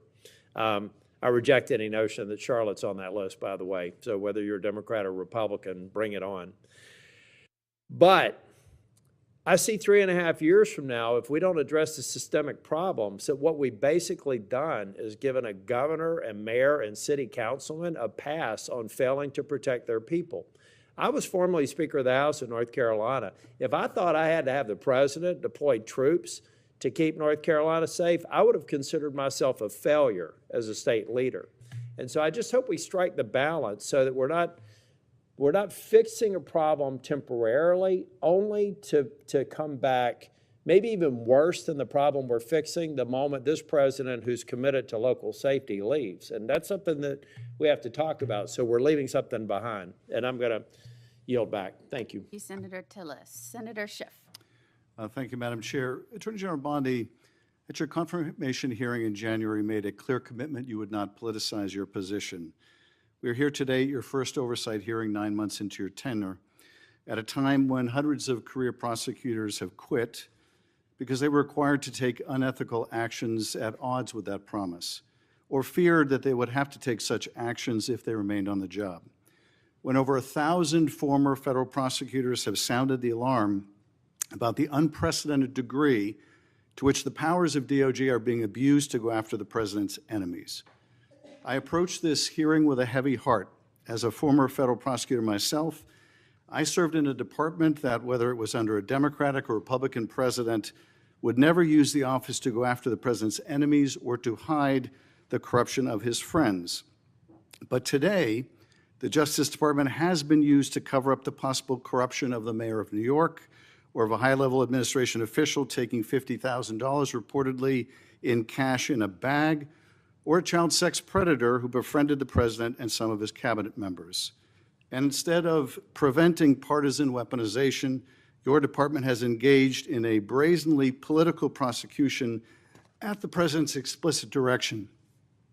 The department has become President Trump's personal sword and shield to go after his ever-growing list of political enemies and to protect himself, his allies, and associates. My questions therefore focus on these two themes: hiding the corrupt acts of his friends and prioritizing the political prosecution of his enemies. So let me start with the shocking allegations of bribery and pay to play.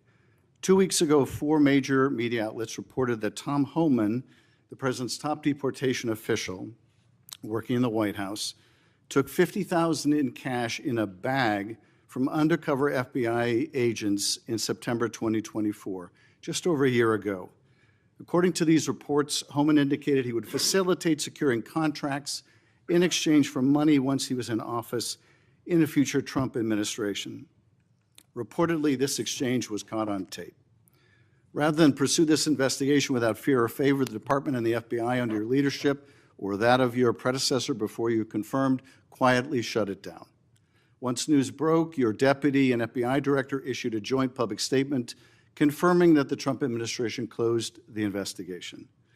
White House Press Secretary Caroline Leavitt denied Homan took the $50,000, telling a reporter, quote, "Mr. Homan never took the $50,000 that you're referring to, so you should get your facts straight." So today I hope you can help us get our facts straight. Was that true, what the White House press secretary said when she denied Homan took the money? Did he take the money? Senator Schiff, as I stated earlier, I was not in office. I was not confirmed when that was handled.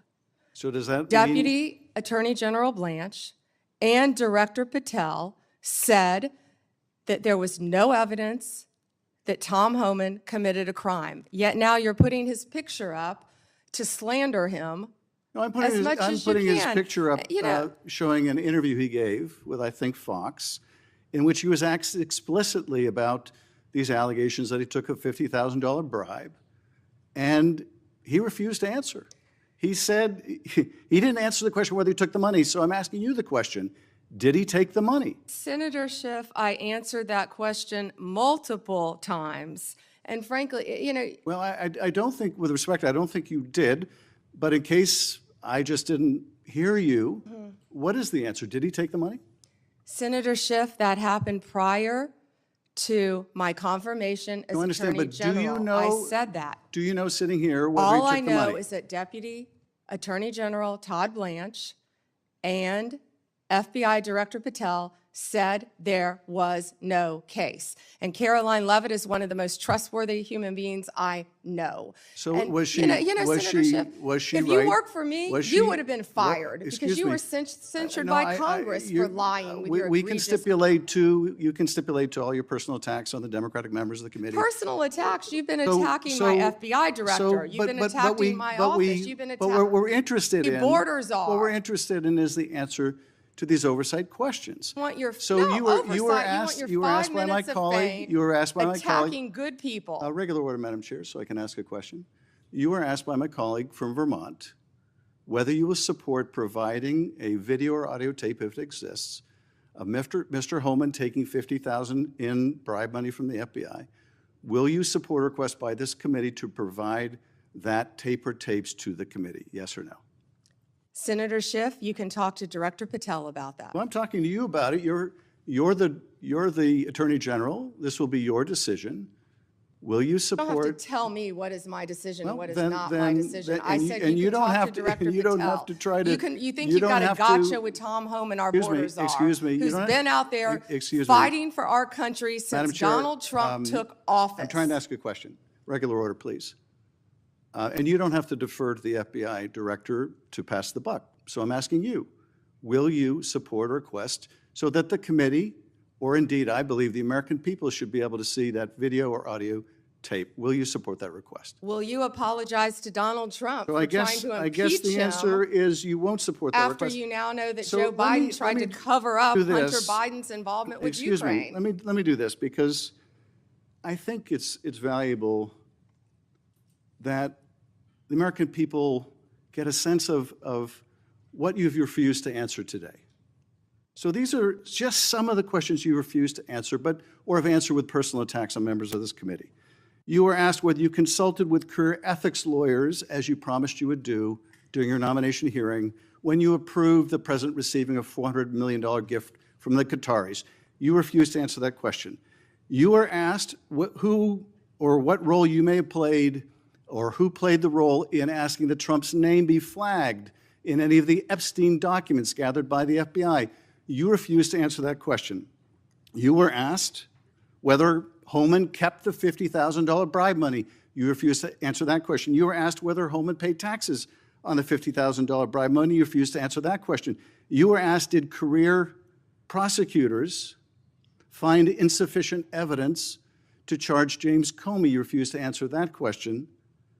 You were asked, how are military strikes on these boats in the Caribbean legal? And you refused to even answer that question. Do you have a law degree, excuse Senator me, Schiff? excuse me. You were asked, did you discuss indicting James Comey with the president? You refused to answer that question. You were asked, did you approve the firing of antitrust lawyers who disagreed with the Hewlett-Packard merger? You refused to answer that question. You were asked whether you support a restoration fund for violent insurrections to attack the Capitol on January 6th. You refused to answer that question. You were asked whether you were firing career professionals, career prosecutors, just because they worked on January 6th investigations. You refused to answer that question. You were asked by my California colleague whether you believe government officials, like immigration officials, have to abide by court orders. You wouldn't even answer that question. This is supposed to be an oversight hearing. Oversight? Excuse me, you can attack me after my time is over. You've attacked all of us, including President Trump, for your entire career. You can attack me later, and I know you've got plenty of canned attacks. We've heard them all day today. Canned attacks on you? This is supposed to be... No one needs a canned attack on you. Regular order, Madam Chair. I'm trying to speak. This is supposed to be an oversight hearing of the Justice Department. And it comes in the wake of an indictment called for by the president of one of his enemies. This is supposed to be an oversight hearing, and it comes in the wake of revelations that a top administration official took $50,000 in a bag, and this department made that investigation go away. This is supposed to be an oversight hearing when dozens of prosecutors have been fired simply because they worked on cases investigating the former president.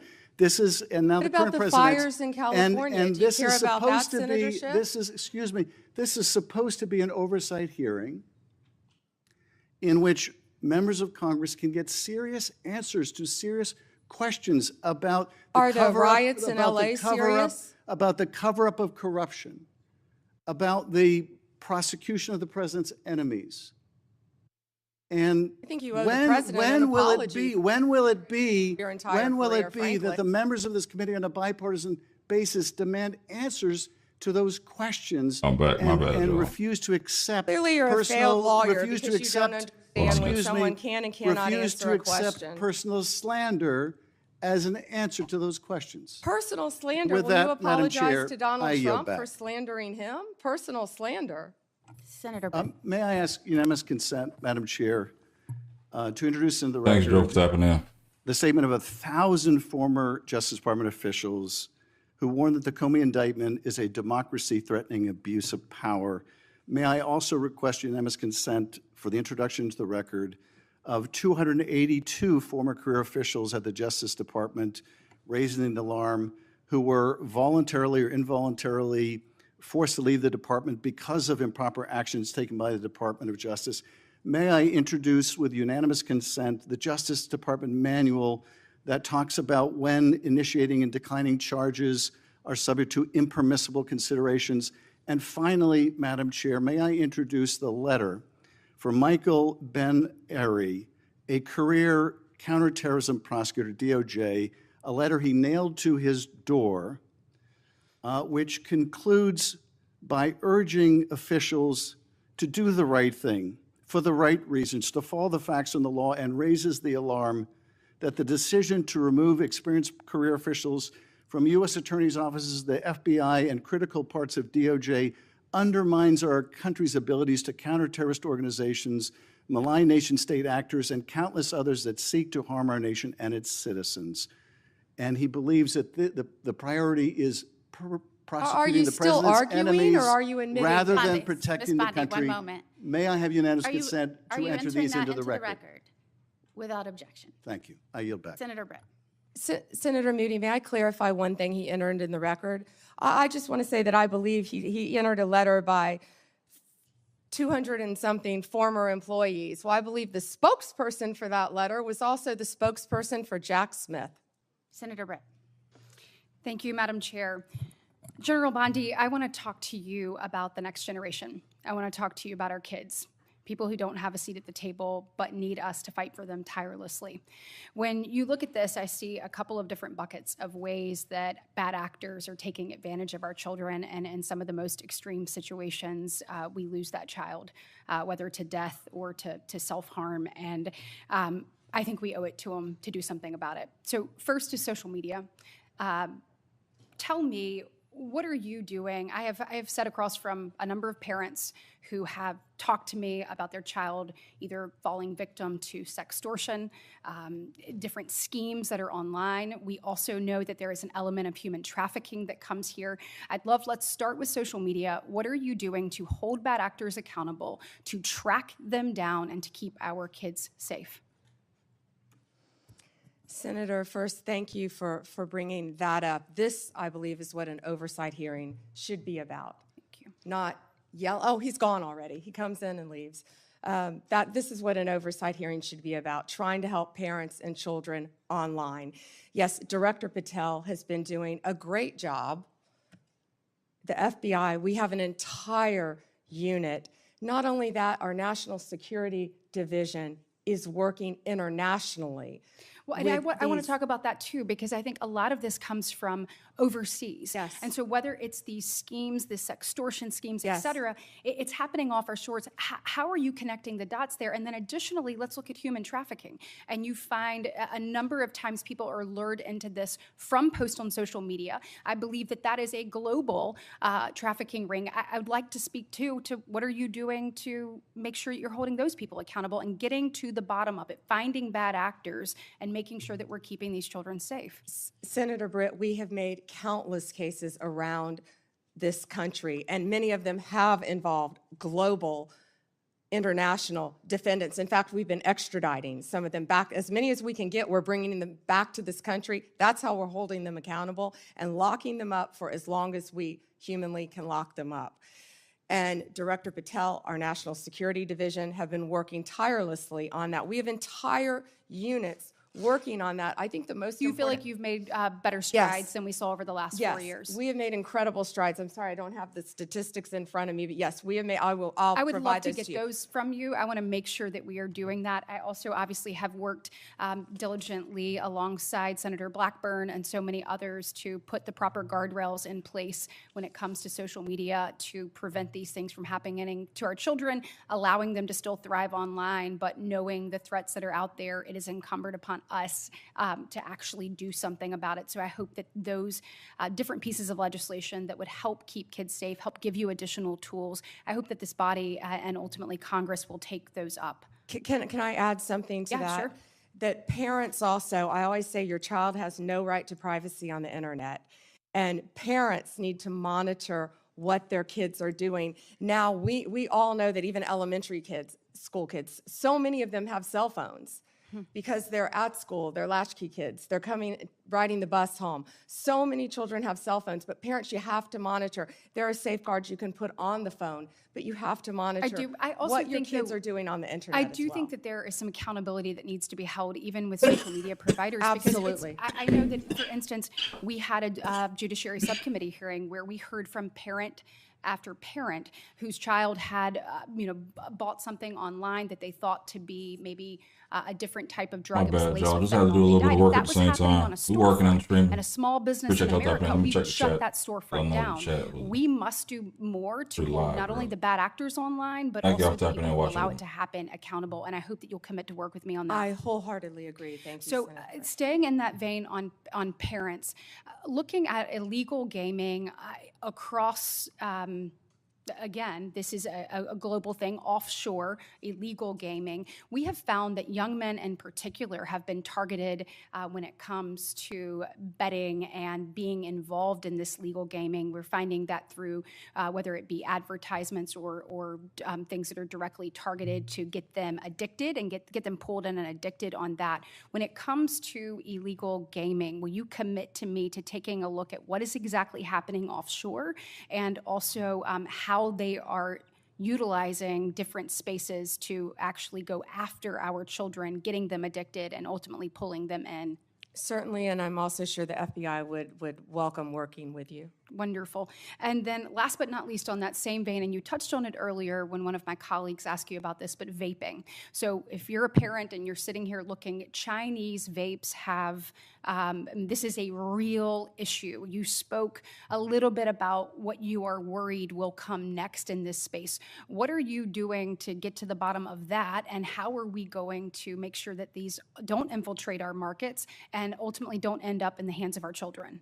What we've been doing is we have been going around this country and we have been raiding these vape shops that are carrying these illegal drugs and shutting them down. And that's what Senator Kennedy and I were in Illinois doing. We were announcing that arrest. It was a massive arrest of illegal vapes from China, mainly coming in through China, laced with THC. Back to the, I was just saying that back to the child predators.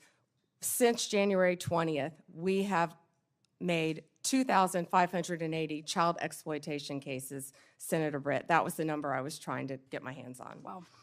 And that's 250 more than last year. Will you commit to continuing to go after these unregulated products and particularly make sure that they are not in the hands of our children? Yeah, and Senator Britt, we need to do that because it's targeting our children. Yes, absolutely. Thank you very much.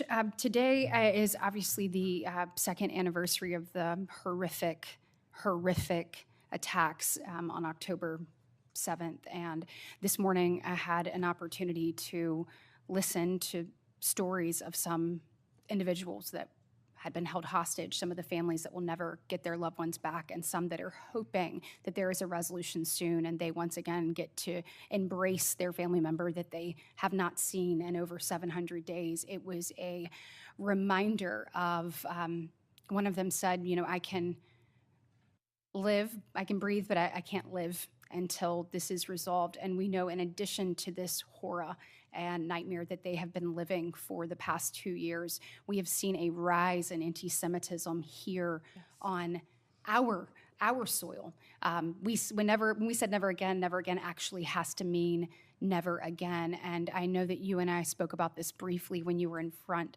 of this committee, but can you talk to me about the work that DOJ is doing to combat that rise in anti-Semitism and to hold offenders of that, to hold them accountable? And Senator Britt, thank you for again bringing up that today is the second anniversary of that horrific attack on Israel. Donald Trump is the greatest peace president of our lifetime, probably in our history. And if anyone can resolve this, it will be Donald Trump. I've also met with many of the families of the hostages and of those who have lost loved ones.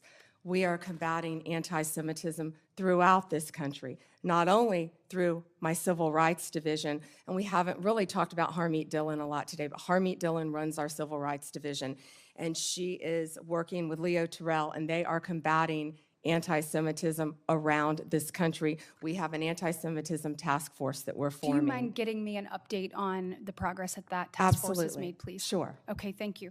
And lastly, in the last remaining minute, certainly appreciate the work that you're doing. I know my colleague, Senator Lee, already asked you about the attacks on ICE officers.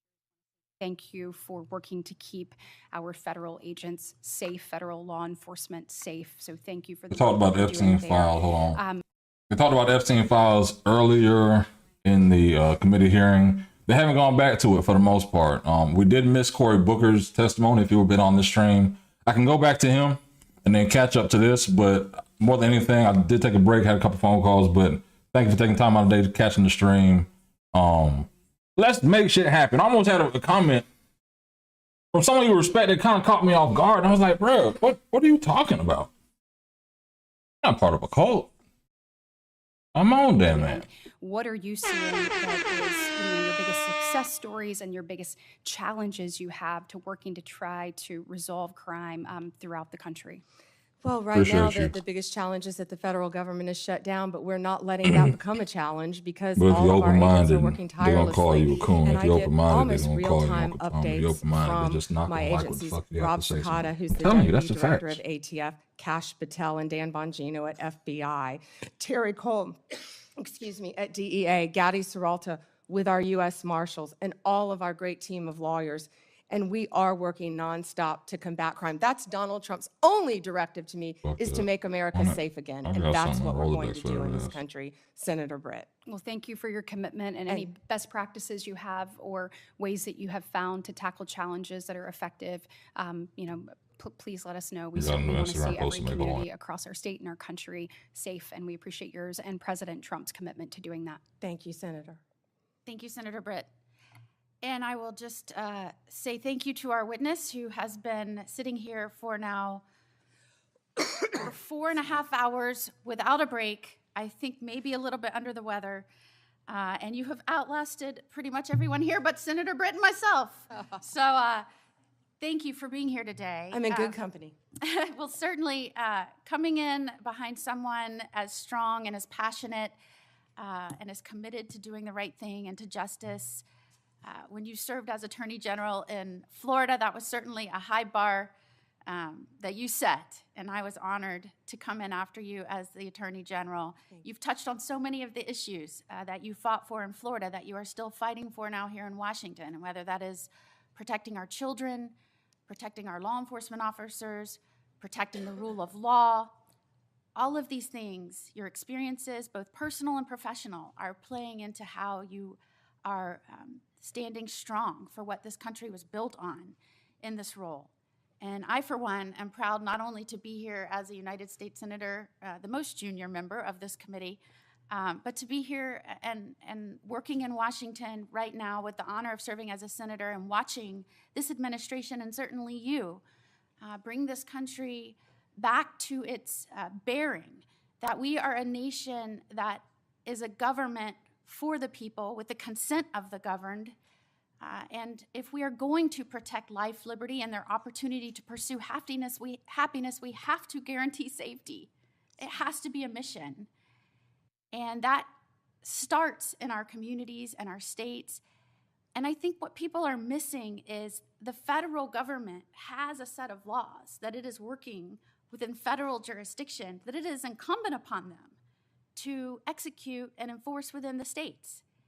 And I'm watching what has happened around this nation as a result of what has happened under the Biden administration and what they allowed to happen purposefully, whether that was rogue prosecutors, defunding police, decriminalizing crime, allowing juveniles to run rampant with no accountability, revolving jailhouse door, no respect for the rule of law.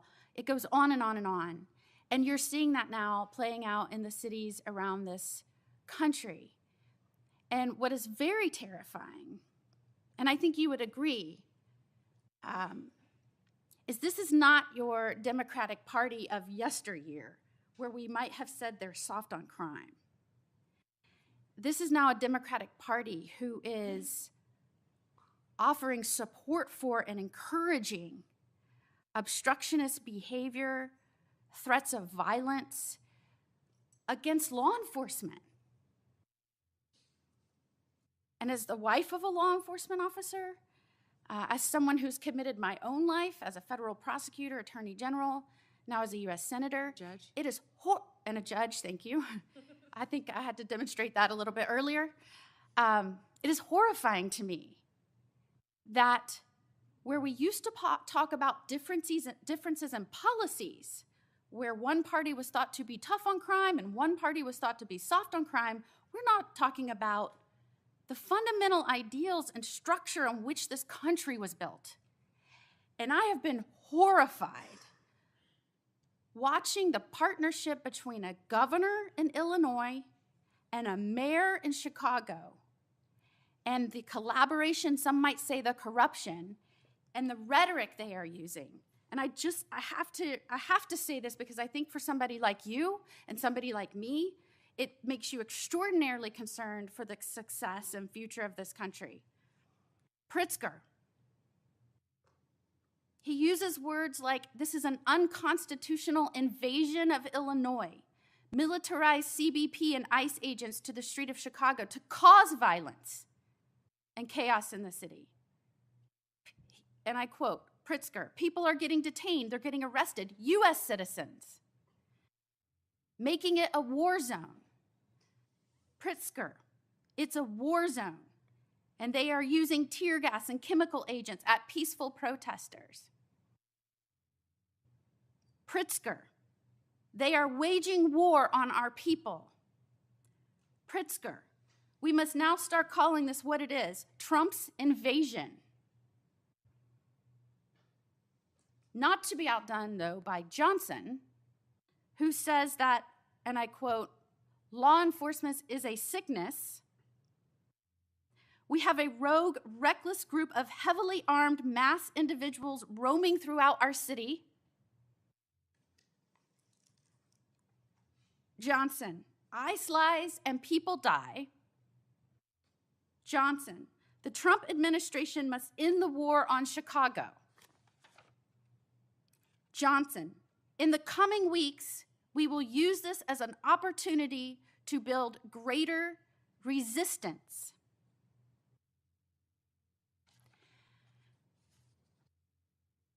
I am wondering if Pritzker and Johnson understand that there are federal laws that criminalize inciting violence against law enforcement and federal agents. I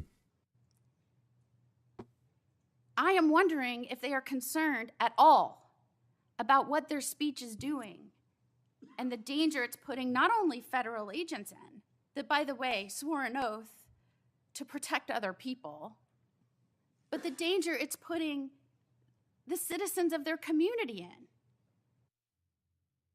Anytime you start pitting your own people against their own government, a government is only there at its core to protect rights and the safety of its people,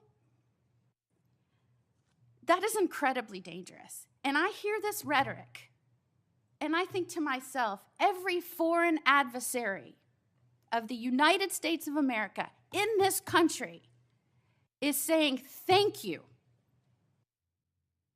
to the governor of Illinois and the mayor of Chicago. Thank you for doing their jobs for them, for undermining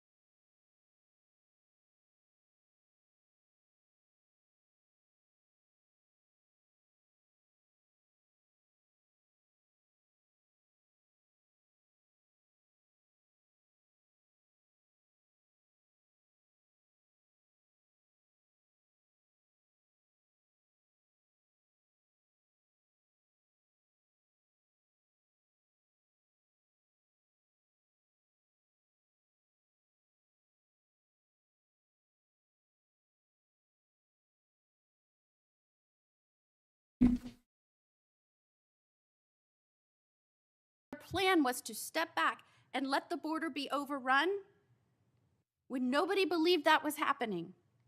It was people like us that said, this is happening. They're allowing our country to be overrun. They're allowing, through rogue prosecutors and an undermining and demoralization of law enforcement, for our cities to fall prey to criminals. They are allowing this to happen. And they are doing so, trust me, cheered on by our adversaries. And it takes someone with strength and the ability to take the criticism for 4 hours and 40 minutes and sit here resolute in your commitment to uphold the rule of law. And I know the only reason that you can do that is because what you went through in your prior life, working hand in hand with law enforcement, seeing what their families went through. Hey, Frankie, I appreciate you. Guess what, Frankie? Hold on. My channel sucks. I appreciate you. We've had over 83,000 people and over 140 people here right now. I appreciate it, man. Thank you. Thank you for tapping in. My channel sucks, but somebody's tapping in. And you happen to stop by too. So guess what? Yes! Yes! Fuck you too! Long titty, no nipple having ass bitch. Thank you for tapping in to the stream. Please make sure you like and subscribe for more. Is to protect the people. Oh, I got you. I got you. Violent crime. I got you. And to make sure. I'm gonna clip that anyway. I appreciate you. I think that was a good one. I think I got the real good one on Frankie. I think that can be clippable. And as you sat here today and you heard the affect of the people whose friends and colleagues and indeed even members of the I think that can be clippable. whose phones Come on, man. were analyzed and traced from a grand jury subpoena, and they're just finding out last night, assuring them that you understand what that feels like and that you will not let it happen again, no matter how much they want to disguise accountability as weaponization. Thank you for being you, Pam the prosecutor, Pam the person that cares about this country and its people and the future of America. Thank you for being here today. Would you like to end with any comments? Thank you, Senator Moody. And you know, they may try to destroy our country, but they won't. They won't be successful, nor will our foreign adversaries, because we have the greatest president in Donald Trump, and he will make America safe again, and he will— We've heard it 10 times already. At least 100 times on this. Even when I went and take my call, I'm quite sure you heard about the greatness, and nobody's asking about the Epstein files. Collectively, nobody's asking about the Epstein files. You know, I gotta hit it. Nobody. And I hate to say it because people actually care about sexual predators. They worry about sexual predators in their community, in their neighborhood. Billionaires, millionaires, people across the world that can actually, one, be impacted by it, or two, know that they have a way to get out of it, right? So collectively, the session ended. We didn't hear how AG Bondi wanted to end the 3-hour-plus session that she actually blew on before us, about 4 hours. But collectively, it was nothing about the Epstein files. They ended that early. A lot of the questions the Democrats asked today were primarily based on litigation that was currently pending, Chicago, and why people were fired. Nothing that the average American person may have been asking outside of, I think, one time regarding Ticketmaster, right? And I think that was maybe the only question that was asked by Democrats that could be relevant to any person. Say, you know what, yeah, this makes sense, because the pardons Joe Biden gave, the FBI list that they uncovered, all these U.S. senators supposedly were, or not supposedly, they had documents, were under FBI surveillance under the Biden administration. That's going to be a new caveat. So that's going to give Trump room to do what? The exact same damn thing. And they're going to play politics with it. While the price of whatever may be going up, farmers are impacted. Somebody came on the stream yesterday and said, in the chat at least, we need to be talking about farmers. Well, we just talked about Chuck Grassley, talk about farmers in Iowa and how they've been impacted by the tariffs and the government shutdown. This is only going to exacerbate the issues of price of groceries, fruit, and vegetables long term. I mean, if we're not taking care of home, right? But who wants to be a farmer these days? You got to have land. But who wants to be a farmer? Let's see what Trump's going to do. We're outside the White House right now. About 100 of y'all. You know what? Quietly. Hold on. I thought, nope. You're right. There's nothing really else going on. So I'm going to make some more content. President Trump isn't live. I thought he was going to go live at 2. Let me double check the schedule.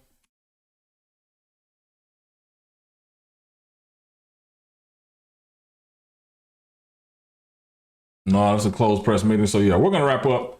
And real quick, again, we had over 83,000 people, 84,000, excuse me. 84,000 people tap into the stream today. Thank you for taking time out of your day. If you stopped in, came back, left, subscribed, left, liked, didn't like, unsubscribed. I appreciate you taking time out of your day, but I'm going to actually go do some work. I have clients with some issues, and guess what? 2 o'clock isn't a bad time to start working, because a lot of people just sit at their desk on social media, buying stuff on Amazon, watching YouTube podcasts all day. And then guess what they start doing? Then they start working between 2 and 4 o'clock. So guess what I'm going to do? The same damn thing. Because guess what? If you schedule the emails out at 6 a.m., you can reply throughout the day and keep going. But, you know, things happen. Okay, Roger. This could be great. Q&A. I supported Trump, but damn, I'm worried. Why are you worried? And Roger, I'll be open. If you're open to it, I can do it here. Would you like to come up on the stream and talk about it? Roger, let me know. If you'd like to come up on the stream, I can create a room now. And we could actually, that's what I'm going to do. I'll open it up. Anybody click the link. I'm going to just invite one at a time. About 100 people here.